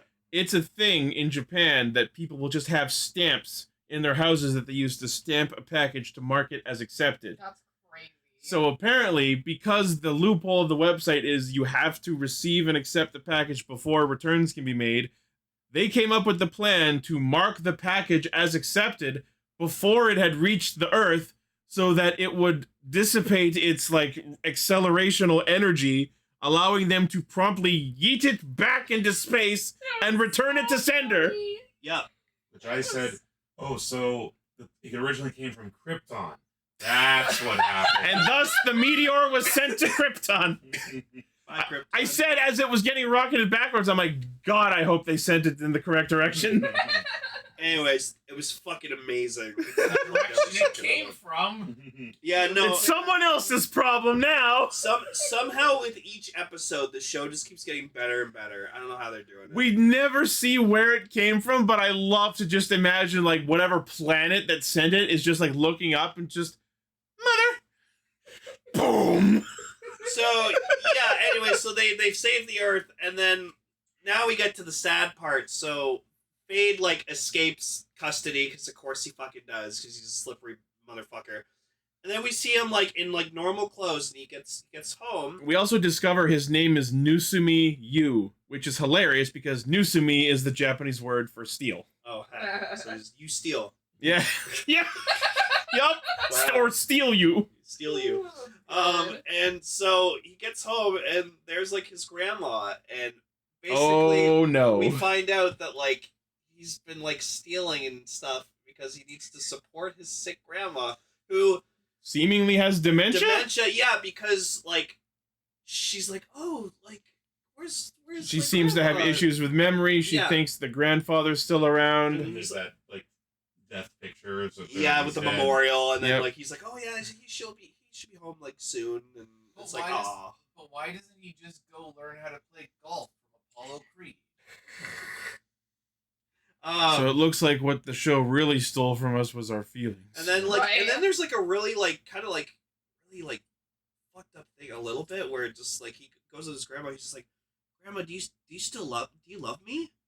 And she's like, of course I love you, my dear. I I'm like, think that was him checking to make sure she still remembered him. yeah. So I'm just like, oh man, it's so Yeah. fucked up. I bet you there's going to be another scene where he asks the same question and she goes, "Who are you?" Yeah. Oh, that's gonna And then, suck. and then he's just gonna go full time fandom thief. Are we having a fun time watching this Are- nice show? Are we all experiencing emotions?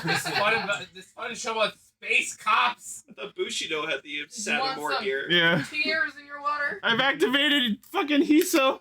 Anyways, they somehow made Fade the most important side character in this show. Yeah, So- get fucked, Wanibuchi and Yeah. Patran. Yeah, no, I'm sorry.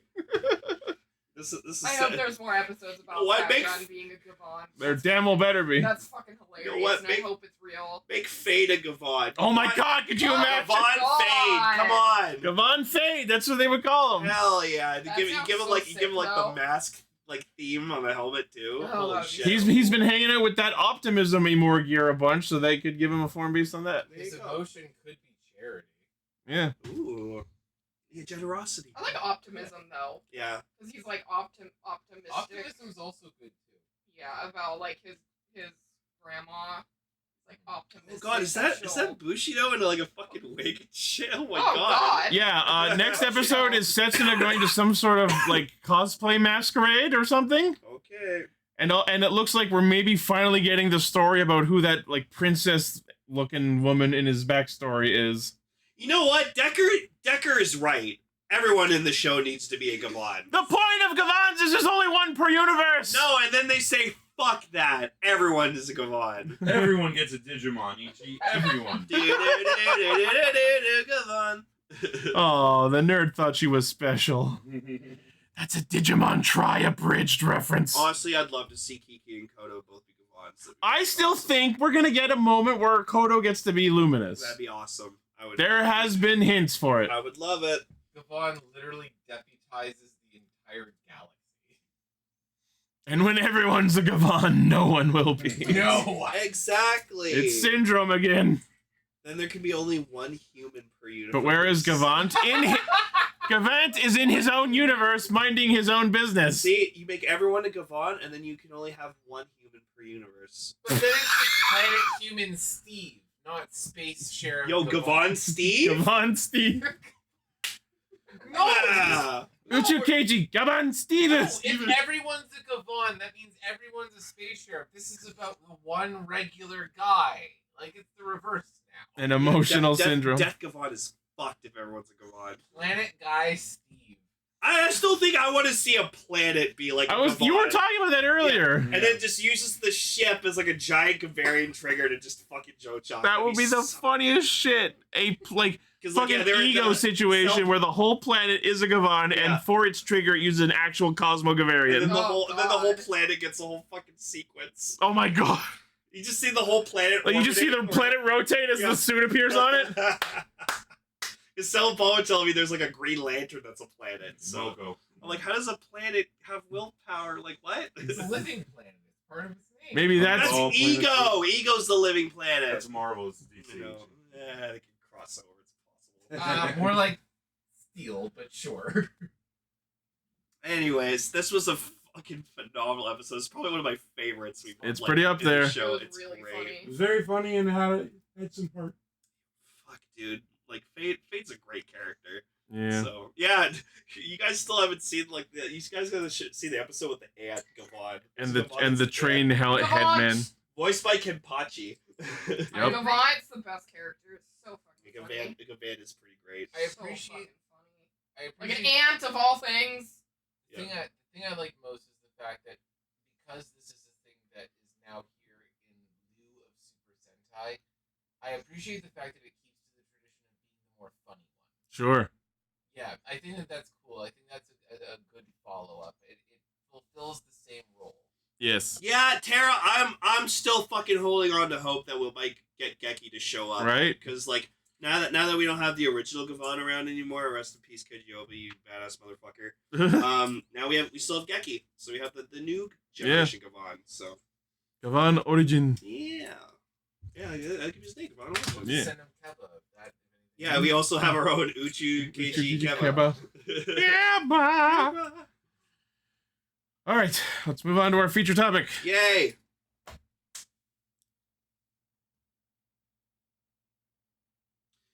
All right.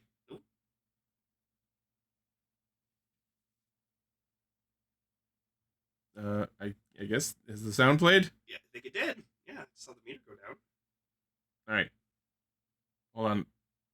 Lily. Let me just make sure. Burp. All right, because the Discord icon was like locked onto on position, so I thought maybe the mic glitched. All right, everyone good? We're good. Hi. Everyone hears us? Yeah. There's zero. It's Garo and there's Gar. Zero Gar. Yeah, I love whenever we talk about Garo. Gar's not here, so.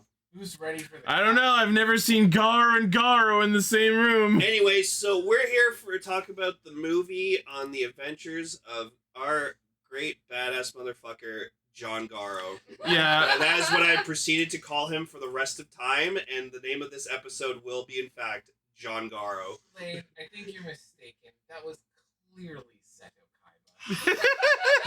I mean, yeah. Seto John.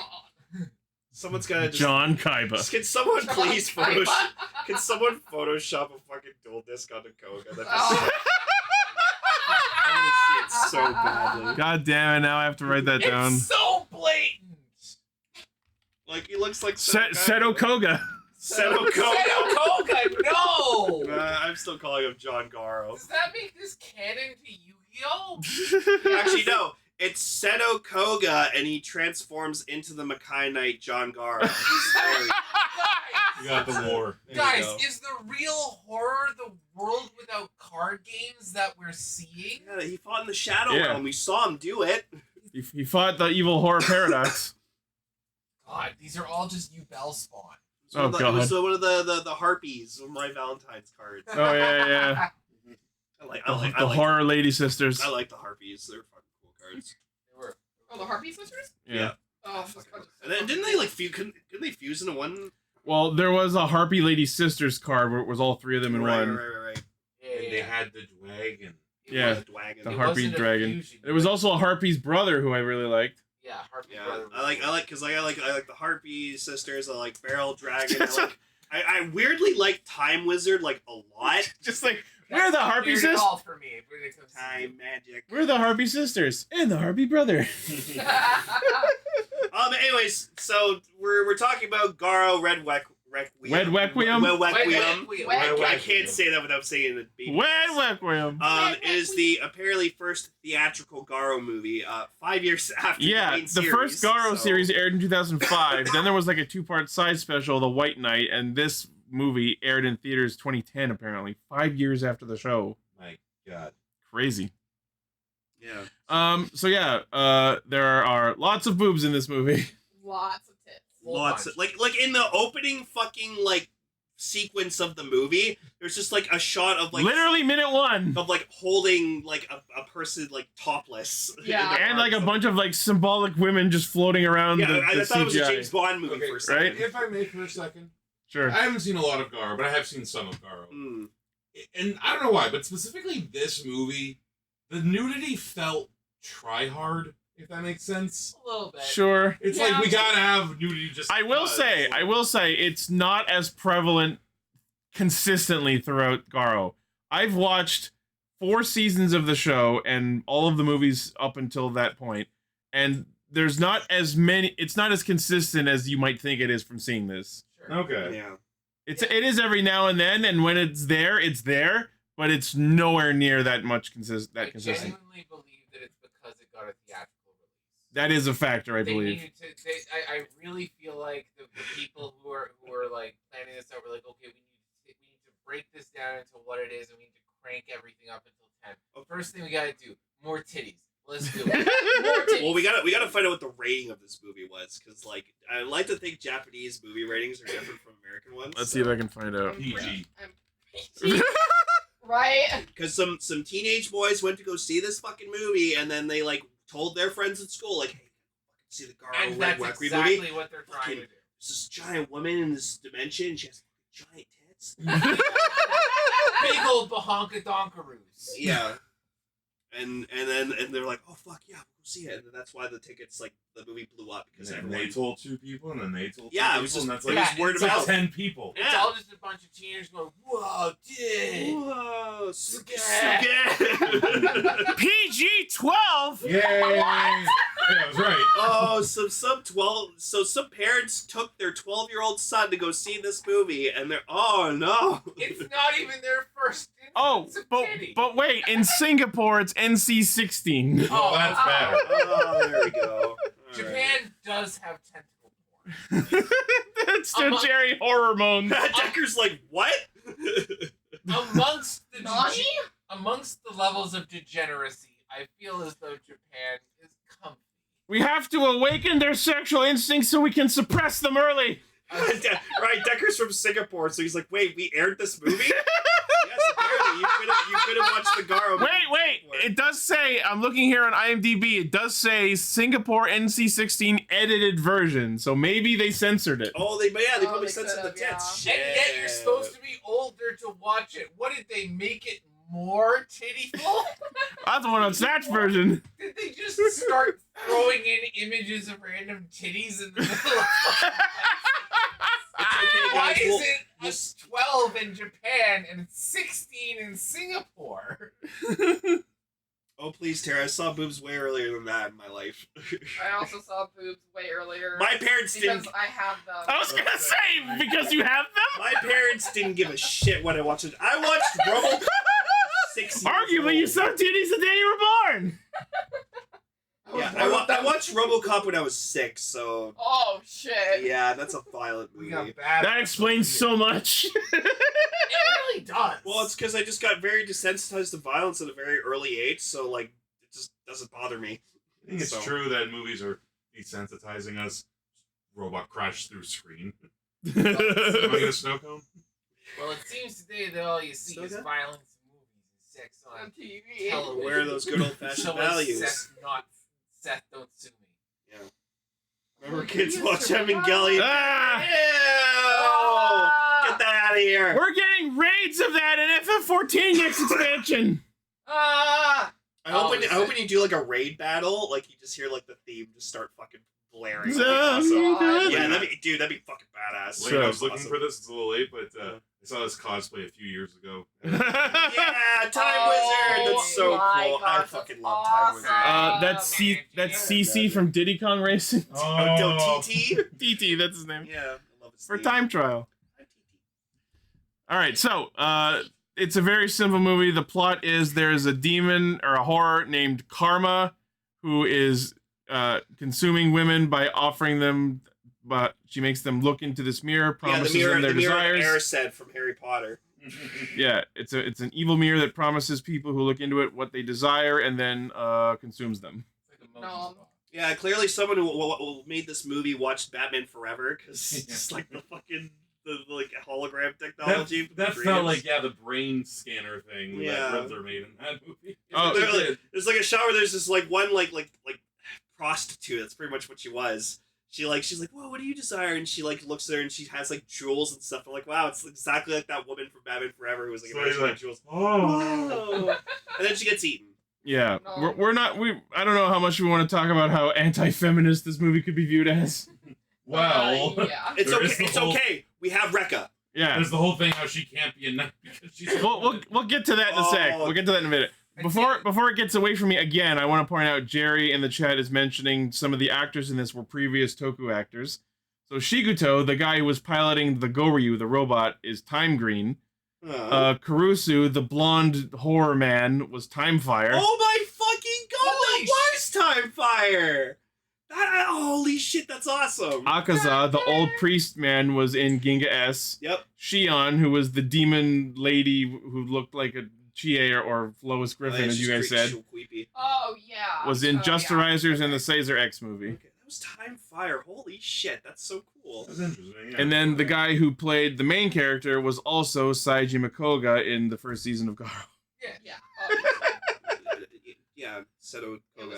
Yeah. Who's John? You know what I'm mad about? No Gonza.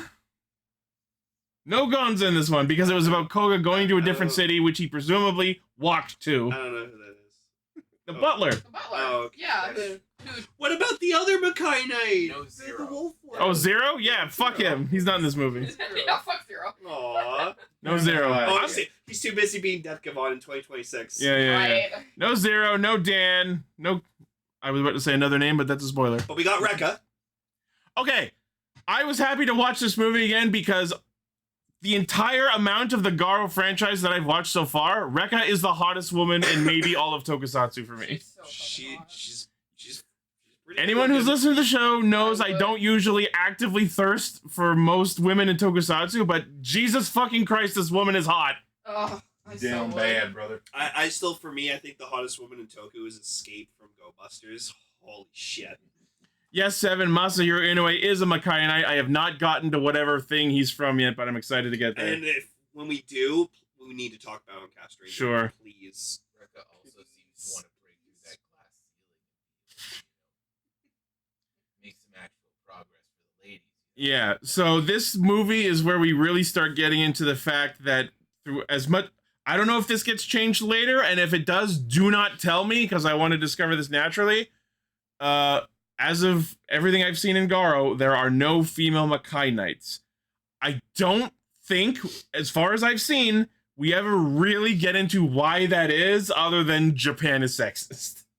And that's One day. probably the answer. I will say there is one side series, the Zero side series that I watched. I'm not going to get into specifics, but there is a moment where one female character comes very close.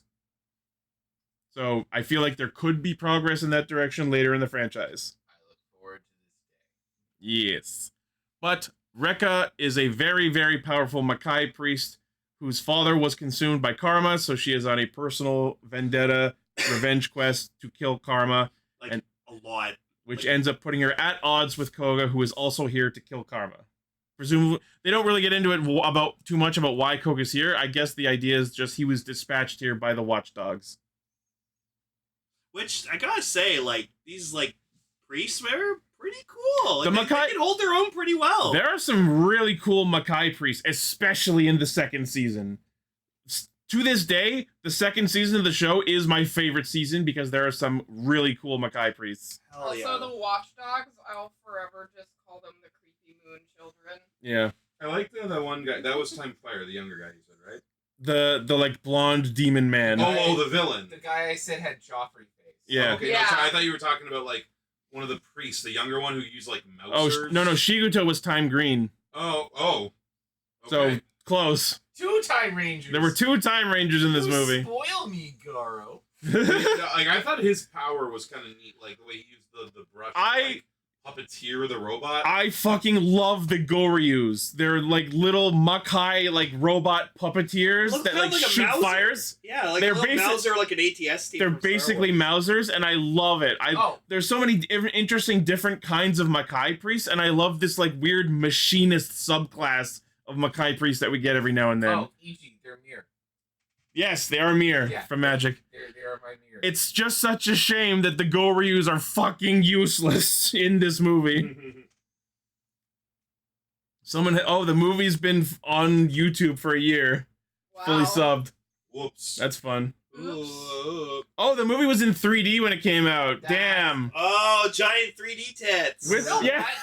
that makes a lot of the shots and cinematography make a bit more sense. Yeah. There was a lot of slow-mo. There was a lot of, like, glass hitting the camera. Oh, that would have been cool to see in 3D. Like, we all know that 3D is a gimmicky thing that doesn't mean to only exist in Avatar film. makes it work. Really But well, so. this would have been fun to see in 3D, I think. We were talking about how much falling broken glass there was. There was a lot of glass. That would look There good in was a 3D. lot of So. glass. 3 triple Ds. Yeah, I think this was. Behold, the tri-boobed woman. Wow. Total Recall? So, as they're pursuing karma, we run into, we start with a scene where Shiguto, the machinist priest, is just creepily stalking a woman in the streets.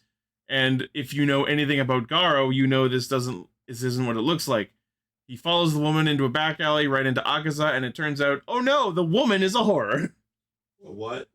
Yeah, and like, you can tell a lot of wire work was in this movie. Oh yeah. That's cool. I love wire work shit. There was wire work. And it wasn't bad wire work, but you could tell that they had like a few set motions they could do. Yeah. Like there's this great part when they're in this nightclub, the Blade 2 nightclub, where like there's this little platform in the middle, and you could see every time they jumped onto it, there was a very specific like motion they made. Yes. You know? Yep. And just like we had good wire work, but we had to use it quick. Probably have a signal to like be like, oh, put me up. It's pro wrestling logic. So the woman. It's choreography. A lot of your movements are meant to signal. Yeah, but wrestling doesn't use wires, does it? No, not really. But I'm more of talking about like coordinating to standardized moves that you just throw up to signal someone else. So yes, the woman in the street turns out to be Demon Tower Horror Babel, which promptly gets its shit carved in half by Garo, who shows up to help. Oh yeah. And then I love how you guys were like, surely the baby must be normal, and then they pick up the baby and it turns out to be a Absolutely fucking gremlin. Oh Jesus Christ. No, absolutely. Oh, isn't not. that cute? He's trying to claw my eyes out. At no point did I think that baby was going to be normal. They did a decent job of making it look like, oh, these are the monsters, like gonna corner this. There was one shot where it looked like the woman was going to eat the baby. But no, I mean, like they set it up like, oh, she's being chased by something sketchy. No, turns out she was the monster. I Yeah. hate the fact that you just said the sentence. It looked like that mother was just about to eat her baby, Yeah. and my immediate thought was, "Is that a JoJo reference?" Oh my. I don't know JoJo, God. so Oh. Oh god.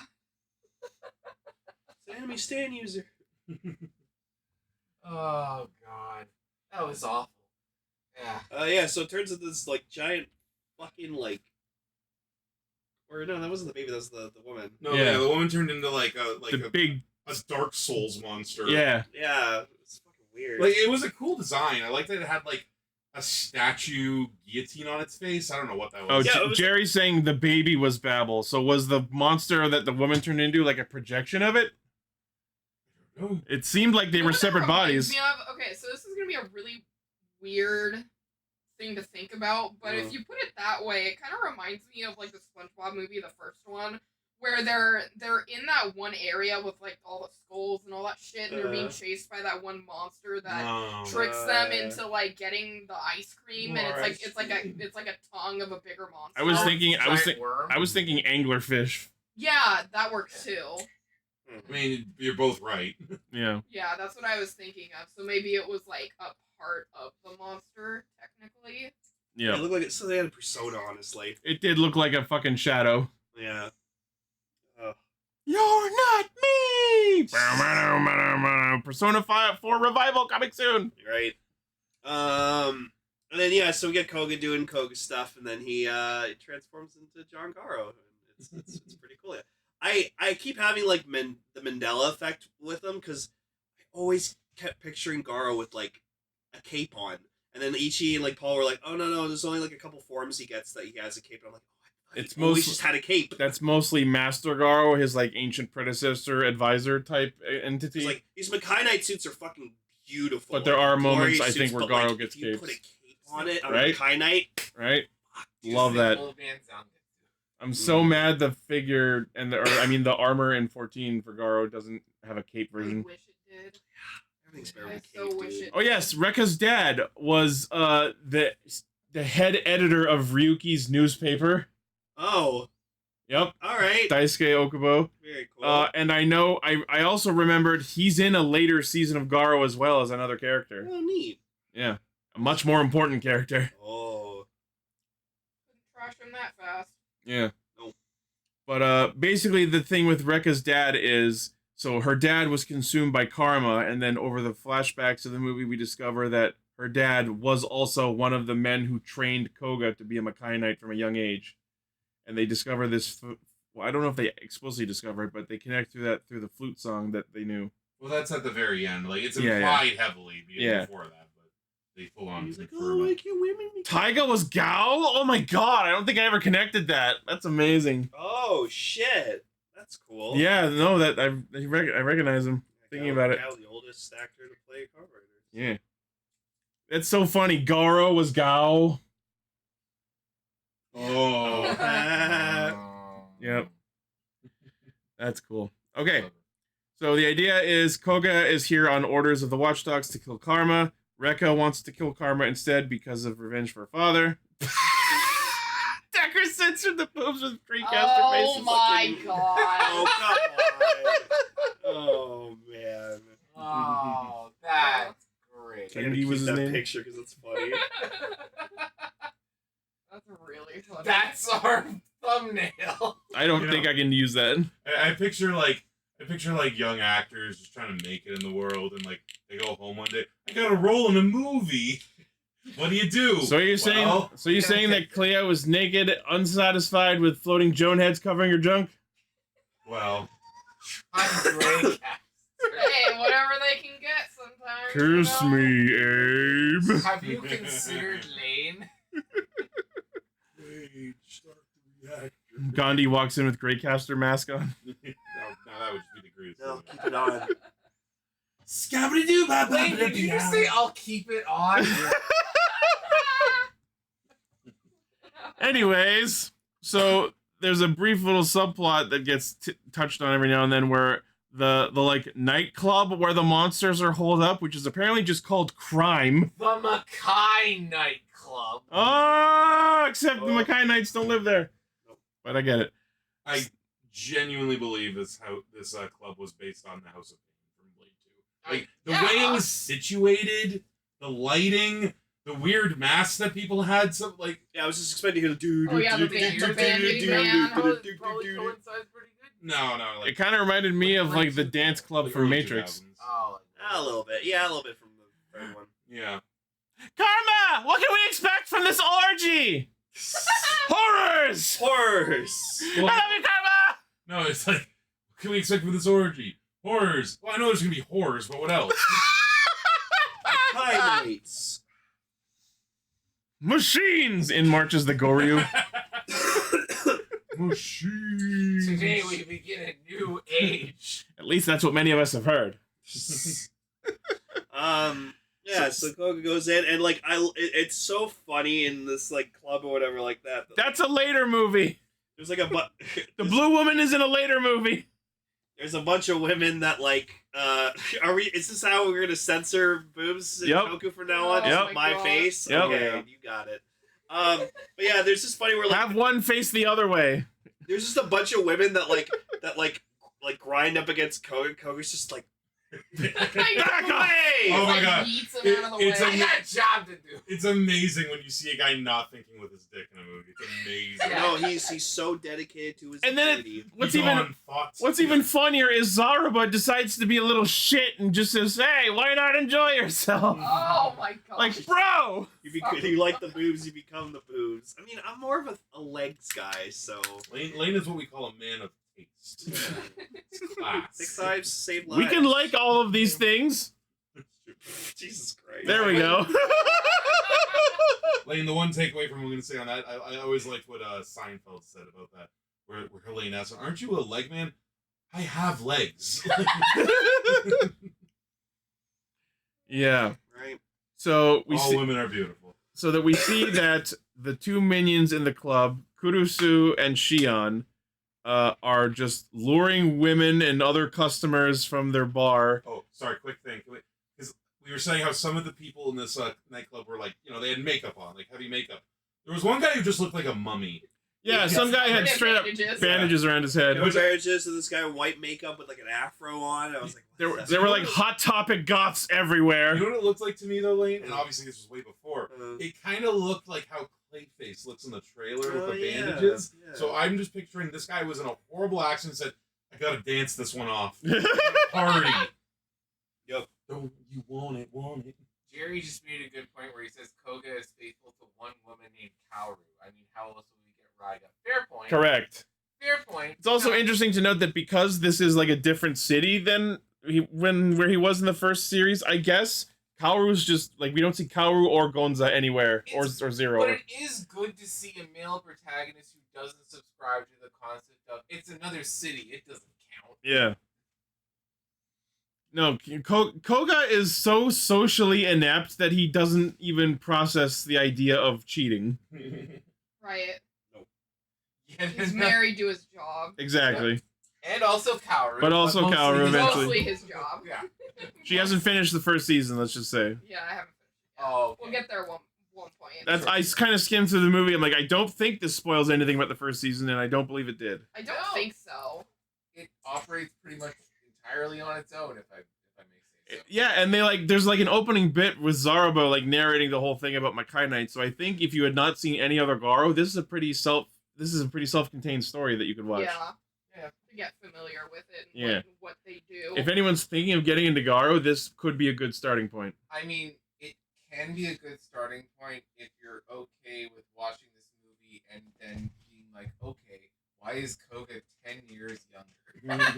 True. Well, this movie is only 5 years after the show, but he's also hasn't No, visibly no. aged a day. But he does look like he's aged though. Like it's pretty apparent in his face that he's a good 5 years older. If you But start he with this, still people have looks expectations. Good. He still looks good. So Makai in the body, so Garo in the face. Some kind of guy, some guy in the back. Seven says if you start with this, people have expectations that Garo will have plenty of boobs. That's a fair point. Not all Garo has this much boob in it. Yeah, this might be some false advertising. They've baited people in masterfully. Garo has used JAV actresses too. Sure, but if you want to make that argument, so has Sentai. Gotcha there. Yeah, freaking Cable Ranger had a porn actress. in That's it. the joke. So there is this little arc with Akaza, the old priest, where we discover that the crime club has this Makai barrier put up that has been preventing them from detecting where karma has been holed up. And we discover that Akaza is the one who has been putting up this barrier because the two minions got a hold of him and gave him this tiny little evil pocket mirror that has been showing him visions of his dead family. Oh, it's so sad. So that's kind of sad. There was a brief moment where they kind of suspected Shiguto might be the traitor, but unfortunately he's too incompetent to do that. Yep. I feel so bad for Shiguto. He's in other things too, and he kind of gets better, but he's always like the jokey one who's not that great. Okay, so yeah, that all happens, and then we get the whole thing with Rekka not being able to become a Makai Knight, but she was the daughter of a Makai Knight, and that's where we link back to him being the one who trained Yeah, Koga. she's just like, oh, one of the biggest things is I wish I was born a woman. I was like, oh, Same. Like, oh. So then we get the fight scene in the club where they're trying to stop the mirror, but then they just crash land back onto the stage, and we get the very cool wire work heavy though, albeit. Oh, there's just Fight one where scene. like freaking Rekka gets like thrown or something, or like kicked, and then just fucking like Koga like catches her. It's like really funny. It's Austin Powers 3 wire. It really is. Yeah. Oh, I God. was a little weirded out though because like the fight starts like one. I kind of like this idea. I like item based fights. It's like you know, in Infinity War, like how get the gauntlet. Like in this, I was like break the mirror. Like that's the goal. That's fun. I like you can kind of work an action scene around that. What was weird is they crashed out through the window and no one cares. None of the club patrons care. Yeah. And then when they land on that pillar, I did like how when they start fighting, everyone starts cheering like they think it's part of the show. Right. Until they summon more glass. There's a lot of glass imagery in this movie. Yeah, explains why this movie was 3D. So. Yeah. They tap the karma mirror, which then like separates into all this glass floating in the air, and here's where the 3D effects would have been really cool. And it starts A, cutting people with the glass, and B, also sucking random people's souls. So that was where things just started to get fucking crazy. And I'm picturing one person in the show going, "Look at those costumes! I love this place." So some of the people get like enthralled and turn into minions, and we get this little bit where Rekka is trying to fight and I guess kill these humans, but Koga insists that, you know, as defenders of humanity, they should not be fighting or killing humans, which is a theme that Garo does put into play in its narrative at several points. They are only meant to kill horrors, they are meant to defend humanity. That is a consistent theme. Oh yeah, if it's Timefire, that was also Gyago and Geets, Nago's dad. Oh shit. He was the one with the fantasy buckle. Oh yeah, that's right. Yep. Yeah, that's definitely fucking Timefire. Holy crap.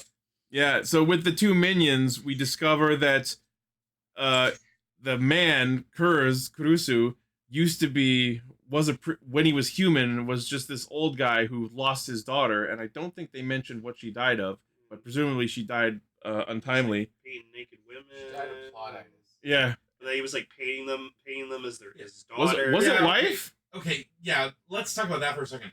Because was that supposed to be his daughter that he's painting? Yeah, that was his daughter he was painting. Ew. So he was imagining the Why model as his do daughter. I think? Why am I thinking daughter? Did they explicitly say that? Yeah, it was his daughter. Because people in the Discord, or Jerry's saying it was his wife. I think we're not seeing it because it's like, you know, not that this doesn't happen all the time, but that guy I'm looked- pretty sure the that guy sub looked said it was decent daughter. order. Yeah. I'm pretty sure the sub said it was his daughter. If Jerry says wife, then... I mean, Either way, it doesn't matter. Important I mean, female it's family better, member. Like, this is where it's weird because it's like, okay, she's much younger, but at least it's painting your young wife is a lot better than painting your young daughter. Okay, I don't know. let's look at where they are in the movie for the most part. It's creepier if this is a man and his daughter luring women to get their souls sucked than it is a man and his wife leading women to get their souls sucked. Correct, but this Yeah. is Garo. I'm not saying it's not possible either way. I'm saying it would be less weird if it was man and wife, because then there's this weird subtle subtone of, hey, we like your vibe. As if they're like swingers. Me and my daughter like your vibe. That's why I don't think... We're gonna turn you into Time Fire. We're gonna turn her into a Japanese Lois Griffin. Yeah, so like his model's like, oh, this is fucking weird. Peter, the horse here. He's like, Oh, yeah, shut horse, silence, yeah. woman, and like, you're not my wife, and then he like proceeds to The stab fucking her. look on this woman's face right before she gets stabbed. It was so like 30s Universal monster movie. Yeah. Oh no! So- It's a werewolf with a dolly! Yeah, so then she gets stabbed, and then like Karma shows up, and it's like, "What's your desire?" And he's like, "I want to be young again." and The have my wiki wife says, back." by the death of his lover, Shion. Okay. I might have to rewatch that part. Okie dokie. Yeah, love her. You know what? It's Better. So- it's for the best. So this old guy reverts to his younger self, which is played by Timefire, and he has blonde hair all of a sudden. So like, okie dokie. I guess this guy was cool He's when going he was through a young. phase when he was younger. We So. need an edit of this movie in which he turns into his younger self and we hear Time Fire! You're right. Oh, someone could edit that. Someone could edit that, no problem. Almost certainly. I used to have that song as my alarm when my food was done cooking. Wait. Oh my god. Ichi, there's a mirror right behind you. Ah! It's karma. Karma's gonna But the get thing I desire is already true. Allie's here. Yeah, that's true. I want to talk about Karma for a second because, one, this actor wasn't all that good. That's fine. They cast her for her look. Perviness aside, I actually thought it was a cool look. Like it was. Like, I love it every time Garo pulls an absolutely bullshit Yoshitaka Amano Final Fantasy logo design and makes that their movie villain. It happens several times. And I was saying, like, this was 2010. Like this girl was giving off like Lady Dimitrescu energy big time. Is Shion's actress the female in fucking wait, the fourth season? Is that the Ryuga season or the Raiga season? Anyways. Makai no Hana. That's the I don't remember names. That's the Raiga season. My God, it's Fountain season. Is she one of the main characters or just one of the randos? She's one of the topless women. Oh no. Like, is she the magic tool woman? Oh, just one of the random horrors. Okay, that's fine. Again, Ichi, you say that line so I'm not hearing horror when you say Right. You got it. Oh, yeah. She's we one of also- the horrors. We also got a really cool thing where like Koga tried to like turn into Garo, and then Oh yeah, the mirror steals his armor. mirror Yeah. steals his arm. It's a pretty cool Yoink. effect too. I love it when that shit happens. It immediately reminds me of the Chromite episode of Power Rangers Turbo. Yeah. And then Koga had to learn the valuable lesson that the armor was truly inside him all along. Yeah, someone post like a good shot of like this fucking Karma's final form and tell me you wouldn't be surprised to see that on a Final Fantasy logo. And don't forget to put the Greycaster heads over Yeah, the but the boobies. Greycaster heads over it, please. and the crotch too, because like That was covered. That was covered. Like I know, It but was that was like You could see like thigh creases, but that was it. there was like I don't know what that was supposed to be, like rocks. Yeah. Like, It I- kind of looked like a giant pile of feathers. Well, I think it was supposed to be like shards of glass that were kind of like dirtied and corroded. Oh, that Even sounds better. awful. Well, it's a fucking monster. Guys, I think we all know what that was supposed to be. Give Karma the lane pasties. The lane stees. Precisely that. I didn't even hear what you said. Oh, she said pubic hair. Oh no! And I said precisely that. Pubic glass. Oh, ew. Yeah. Ew, Ew. It's ow. a monster. I want to say three It's letters. not supposed to be inviting. I want to say three And letters yet- so bad, but I shouldn't. Oh my god. The most dangerous See, the letters concept in all looks of sports cool. Entertainment, Gotta see it. RKO. Mm. The concept looks cool. She's got, That looks like a Sailor Moon villain. It really does. Yeah. Don't fuck the Horosi. Why? No! Oh my god. If this that's was this was like 10 years ago, Cast Ranger, that would be the name of the episode. Oh god. The name of the episode is The Horosi. Now we got standards and shit. No, yeah, that's what the name of the episode's John Garo. Now people actually watch us, so we can't just say whatever. Right? we want. Yeah, people watch us. a lot. Ooh, that's a cool design. Yeah, actually, Yeah. that's pretty cool. Pretty sick. But so yeah, all a bunch of people get like enthralled as if this monster is a primal from FF14, and then Koga fucking unhinged does a rider kick, which I labeled in my notes as the Koga kick, like taps the mirror, which proceeds to like free everybody, and then they just scatter and go running. Yep. And yeah, there was the image of it earlier in the chat, but then Kurusu turns into his horror form, which is a terrifying demon. It's pretty cool. I like that he has like a broken horn. So It kind of looks like he got partially exploded, It kind of does. yeah. right? Yeah. The move. Like the Horusi. Oh, can we not? Oh god.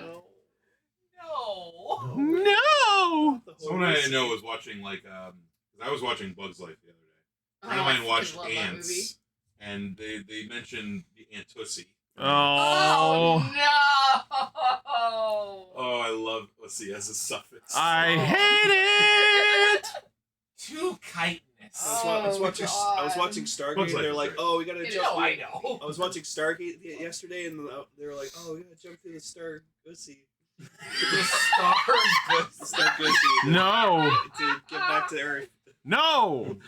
I'm sorry, joke's over. So anyway, there was one line in this movie that I thought was interesting and hadn't been mentioned before in the series, but at one point Zaruba tells Koga that apparently in the like quote unquote Makai language, the word that means hope is Garo. Yeah.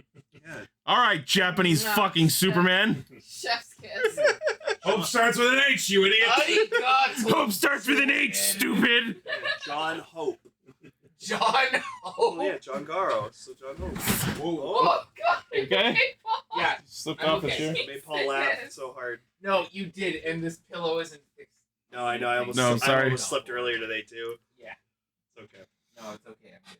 I want to bring up Just one. flips off the horror. What does this mean? Gratitude.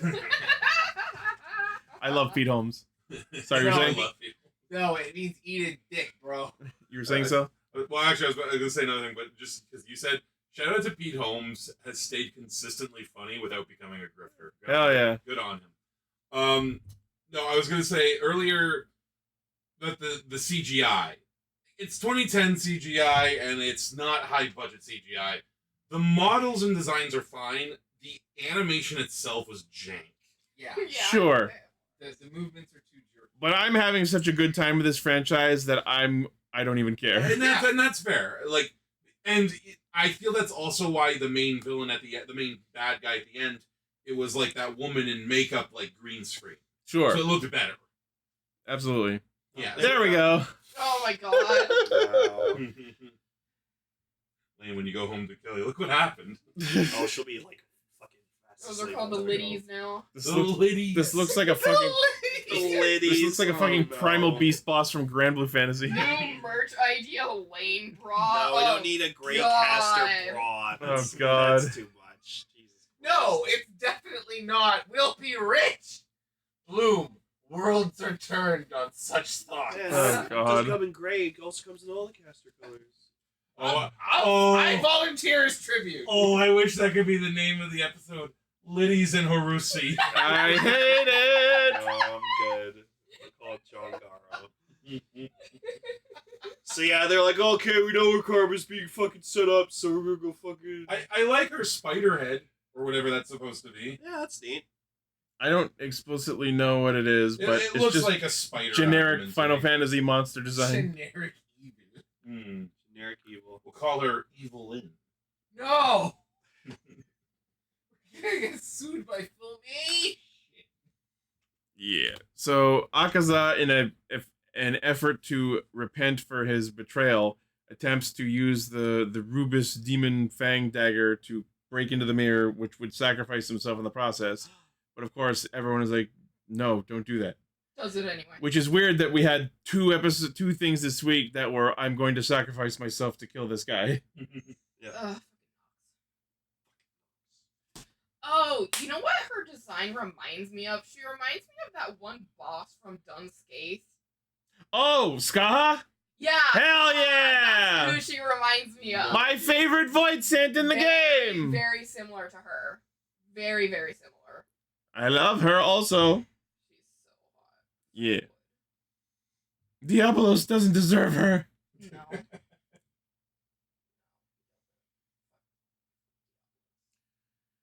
All right, so we get this whole thing where they roll up to Crime Club, and as they're like walking over there, I love that Akaza just like wheels in from off frame, just like a whole like luggage carrier of Oh like my God, gadgets and shit for them yes. to use. It's like, here, I brought this. I waited until we were outside instead of giving you this back at our base. What you buying? Yeah. So they all break in and the fighting starts happening. I love the like water jutsu nonsense that Rekka gets up to, where it like starts water themed, but then she just shoots like a fucking lightning bolt. It looked like she was going to transform into something, perhaps a Makai Knight. Right? But no, we just had to get a reason to have her cleavage wet. Right? Like that was the point of that. And I love that when she does like her big cinematic water jutsu, whatever, there's even a bit where like she splashes through the water just so we can show a hot, wet woman. Yep. I'm not complaining. Male gaze, everybody. But But why would bisexual gays. But why would the male gays care about women? That was good. Yeah, touche. I love That's not what I said, but I understand and appreciate. That's fun with homonyms right there. Oh boy. Oh yeah, what about the heteronyms? Oh. Yeah. So there's as they're like going around this like building trying to find Karma.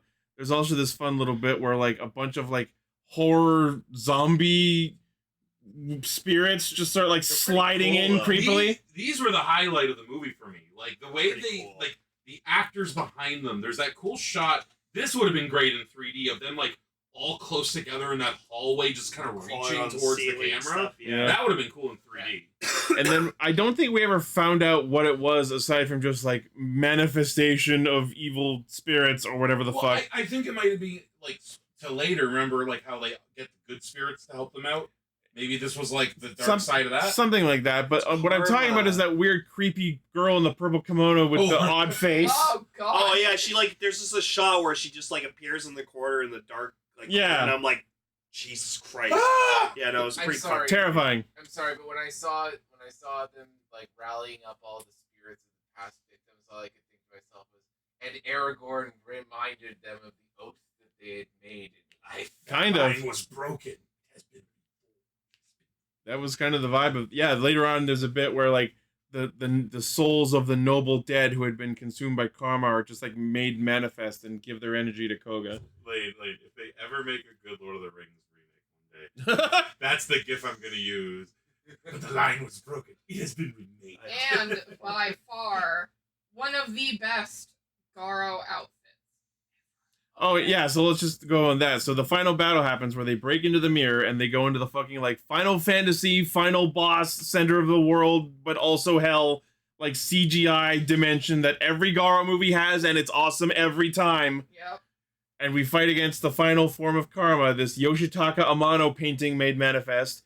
And the fight's awesome. He pulls out Goten, who just comes in Yeah. out of nowhere. I did not know Garo had a fucking horse. Yes. He doesn't And have you it. know what? He's a knight. It makes sense. He to doesn't me. have it He's a Literally horse. He-Man.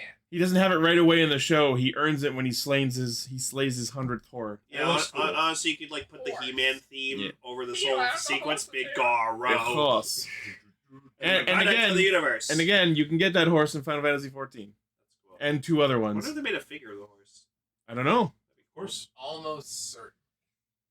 But yeah, no, I like his final form in this because they really Oh, play into shit. like he looks like Eastern Dragon meets wolf. Yeah. Yes, so I looked that up. The final form that he turns into is called Dragon Garo, or other places say I can Garo tell 'cause Dragon Formation. He has like a dragon's tail and he's Yeah. got like wings. It's very like Chinese dragon coded. My literal Or at least Eastern criticism Dragon. is it's a little busy.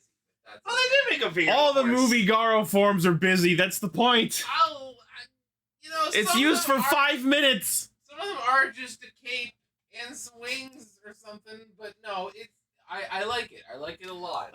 Yeah, so they did make a figure of the horse that does come with wings. Nice. I also like too when Awesome. he did his like final like rider kick or whatever. Yeah. The way the tail and shit went around him. Yes. Like it looked like a symbol. Like he but- was Oh, drilling. Yeah.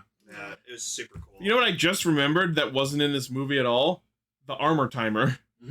Yeah, you know, I was wondering that, and I was like, I wonder forgot. how long this fight That is gonna go on. that is a because- thing sometimes, and there is one moment I've seen where the timer runs out, so you do eventually get to see what happens. There's but multiple Yeah, it wasn't a that thing in happened this. when he was fighting Zero. Yeah. You know what? With the fact that like he lost the power for a while, I think that would have just made the movie too busy. Yeah, Like, yeah. We have like the timer on top of he doesn't have it. Like who cares at that Yeah. point? And then like Jerry says horror realms nullify the armor timer. I guess? I don't know if because that's you're in like a different like dimension of space or whatever. I don't know if that's ever explicitly stated as the reason, but that seems plausible. Yeah, so then like he also like summons like all the spirits of all the good people. That's what powers him up into the dragon form, yeah. And then he like we for a moment Rekka gets to see his dad, her dad. Yep. And then he like goes over to her and then he says to her, "You'll never be a Makai Knight." And just throws up deuces while flying away. Fucker! 6 7. God damn it! Oh god. Oh shit! Fuck him up, John Garo. Oh my god. I'm calling him John Garo from here on And in. then he But just, only if it's and then he Koga. just like grabs onto his daughter. It's like, see that? That's a Makaine. Oh yeah, no. Every Every other Makaine, I will call them by their Truly is. respective name, but Koga is now forever John Garo because he's the OG, the original. Fair. And then his father will have been John Garo Senior. John Garo. Yeah, John Garo Senior. I guess. Jonathan Garo. Yeah, Jonathan Garo, Jonathan Garo. Esquire the Third. I don't know. Descendant of Jonathan Garoston III. Wait. Esquire. How does it go? Jonathan Garo, Joseph Garo. Oh yeah, Josuke, Jotaro Jotaro Garo, Joe Garo? yeah, Giorno Garo, There- God damn it. who's half Makainite, half horror. Is Zaro by the stand? Oh my god! Yeah. Zero Brando. God damn it! Brando. No! Yes! Yes! I'm back, baby! Kono Zero da! Zaruba! Fuck off! Oh shit! There you go. Oh my god. Garo's Bizarre Adventure. So funny. I Good hate Johnny, it. good Joe Star. So, anyways, yeah, he finishes her off with like a fucking cool ass attack, and she like shatters into like what Paul described as a bunch of sphincters. Yes. I'm Yeah. sorry. It was a succession of stinkers. I was too. I'm sorry to say it, but I was too busy looking at her boobs the whole fight because they were there, they were real, they were bouncing. I was like, Color me okay. not shocked. Her titties were in fact like Blau. Her titties were in fact like Blau. They were nice. They were really nice. I won't deny. Yeah, he finished her off. That's right. Oh. She took off her bra and then taking off her shirt, and you were like, "Whoa!" And so then they leave the mirror, and they find out like the priest is gone. The reason all the noble spirits showed up is because Akaza sacrificed himself to invoke their powers. anyways, because what else Yeah. is he gonna do? Yeah. Now he's with his family. And then the movie just, like, as everyone's just standing there all sad, the movie just, like, fades to black and Zarubo fades in going, and that's the end! Oh my god. Except That's it wasn't the story. end. Wasn't that fun, kids? No, and No, then, no, yeah, like, it feels like that should have been the ending, especially with and then like Zaruba like saying the whole mantra of the Makai Knights. Yeah. No, we're just gonna keep talking. That's the end, No. but the fight never ends. Rick- The Makai Knights will always fight the horrors. no, Rekka asked Koga, so what are you gonna do now? And he's like, oh, I'm gonna go start a tournament in Battle City. And then he turns around and you just hear Seto Kaiba's theme playing while he's walking away. Duel madness! Yeah. And then he flies off in his Blue Eyes White Dragon jet. the Has a All card with a called sick Koga jet. Man. Garo copter. Yeah, All the with a Garo sick pair of Oakleys on. Don't forget. The God. Makai copter. It's just Garo's head in a helicopter. That I need to see that as an actual It's thing. just got Zaruba's face on the front. Yeah, the horse just say turns into a vibrate helicopter. The Macopter. Okay, 2027 Garo series. Helicopters instead of horses. All right, next death battle: Makai Copter versus Thanos Okay, Copter. has there been a Makai Knight with a gun yet? No. There's been one with a bow, but I don't think there's been a gun Come one. on, it's 2026. Let's have one with a gun. Maybe there is, and I'm just not there yet. I mean, in the Garo anime, If there is, don't say it. apparently in the Garo anime, like there's a bunch of humans that made like a Makai Knight robot. Yes, I watched Hono no Kokuin, and a bunch of normal humans got together and built a giant Garo robot. Need of Awesome. freedom. It's fucking sick. It broke down, but It killed a thing. It fought a bear. yeah, fought a bear. There you go. Garobo. Anyways, for my first Garo movie, it was okay. I feel like the later Garo, it's their first movie. You know, they're trying their best, but I feel like they get better as they go on. Oh, so absolutely. There are later Garo movies that are absolutely I feel phenomenal. I feel like once a year we need to at least watch like one or two Garo. I movies, can't wait so for you to see the one that Takatora's actor's in. That's my favorite Garo thing I'm so looking far. forward to it. This seemed like a decent first setting out, but the way I would put it is this, and like Paul, you and I were talking about this, like where you said it felt like 3 episodes put together. I disagree. I'd say this feels like 1 episode stretched out. You know what? I feel that. And because of that, I felt there was some pacing issues, but like, you know, like this was their first outing, so Yeah. fine. Like overall, like, you know, it's entertaining. It's visually very interesting. Yeah. Like Garo in general, like puts rule of cool above all else. So Sure. like, you have to know that going in. Yes, we will watch more Garo. Decker's like, not everything needs a gun. And I'm like, everything needs a gun. No. Everything's better with a gun. Gun or a lightsaber. Now, what if he gets a lightsaber gun? I mean, that's why in Jedi Survivor, Cal gets a blaster eventually, and you can do a blaster lightsaber combo. It's fucking sick. That's what I used for the whole game. It's awesome. Yeah, That gun happens, saber. Lane's like a water wiggle. But the last thing that happens in the movie is as Koga is about to literally walk home from the other city that he presumably walked to, Rekka gives him one of her like fish familiars that she uses in her attacks. Okay, so what are these I things? think they look like koi. They're like spiritual dragon fish. Yeah. With trunks. I appreciate the fact that he had himself a little David Banner moment. Like, Yeah. seriously, I almost was he honestly walking along train tracks? No. I don't know if it Oh, was train thank tracks, God. but the end credits definitely showed him walking, so I guess he did in fact walk home. Oh, he went on his Garo horse. He can only summon that when he's fighting. No, he needs to walk away stoically. He's the main character. He's the main character. He can do whatever he wants. But the cute part about that moment is Zaruba decides to name the fish Kaoru after his girlfriend His Kaoru, girlfriend. who was not in this movie. I liked how sassy he was towards her the whole movie too. Yeah. That was cute. But yeah, so that's Garo Red Requiem. Red Requiem. Wet Wag wheel. wag wheel. Wascally Wabbit. Wascally wabbit. Oh, she's pretty. Oh, Kaoru? Yeah. Yeah. You've seen her. You've watched the first episode. Oh, she's Oh, pretty. Yeah. It's very She's pretty. That's why it's called Requiem, because it's a funeral. Well, yeah, a guy died, right? So, Several guys died. yeah. Lots of people. Yeah. All slain. It was a cool movie. Yeah. For the first Garo theatrical movie, I think it was mostly pretty solid. How many are there? I don't know. I'm not through the, Garo franchise yet. is still thriving. Let to me this let me very check day. my list. I might have like at least an indicator. So Anyways, Ballpark it, like what? 2, 3? there's 1, 2, 3, 4, 5. That one's an anime movie. 6, 7, 8. It looks like according to the list I have, there are 8 quote unquote movies. One of them is an animated one. Stupid kids, they've ruined that for fucking ever. I'm so sorry. 7. No. Oh, it's so true. Like, I try to avoid it, but I can't.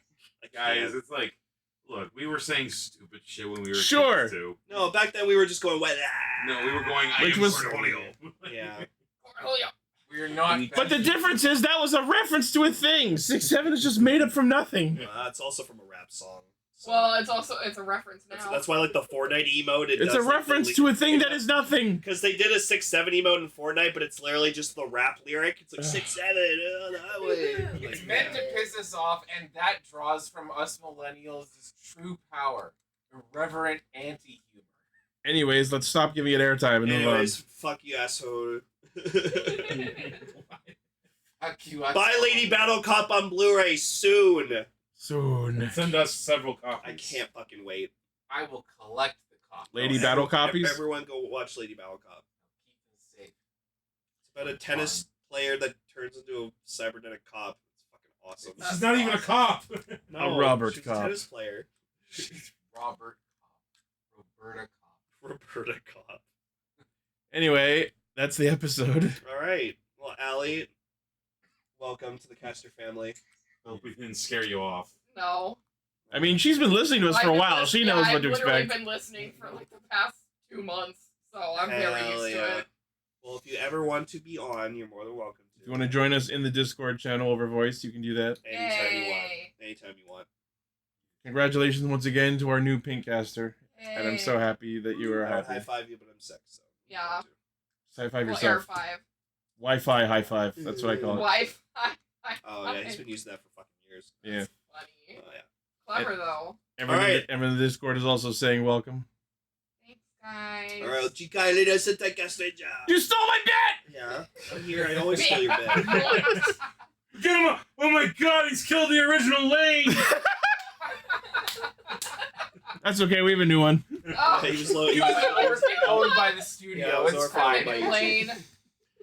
All right. Our next feature topic is going to be Dogenger's Nice Buddy episodes 11 and 12. Okay, we're finishing Nice Buddies. Good Hell stuff. yeah. Hell Then we can yeah. finally move on to my least favorite season. Woo, I love high school. High school's great.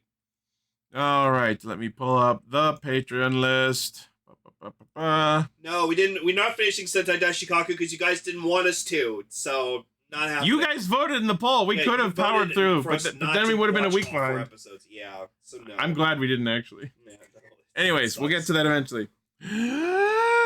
Thank you to our patrons, our active patrons, which includes Blaze, Armorhide, Midas the Fool, Vegas Bear, Locke, whatever, and Vegas Bear again. Yeah, thank you, Vegas, for being on there twice. I love it. Thank you very much. Vegas 2, Yeah, Electric Vegas, Garo. John Vegas. John Vegas. John Vegas. He's not a bear. John Vegas. Yeah, John He's Vegas. not a bear. He's not a Oh, it's bear. my favorite fucking meme I do when I like watch my favorite streamer like stream games. Like she did Silent Hill, and I was like, ah, yes, John Silent Hill, John S. Hill. All right. Thank you all, everyone, for listening, watching, liking, favoriting, sharing, subscribing, hitting the bell, and being awesome. As always, the primary source of our hijinks is castranger.podbean.com. From there, you can find our Facebook, Twitter, Patreon, merch store, Discord, all of our cool shit. Let us know what you thought about these episodes in the comments. Let us know what you would like us to talk about in the future. Thank you all once again, and we will see you next week. Stay boobies. Stay Stay litties.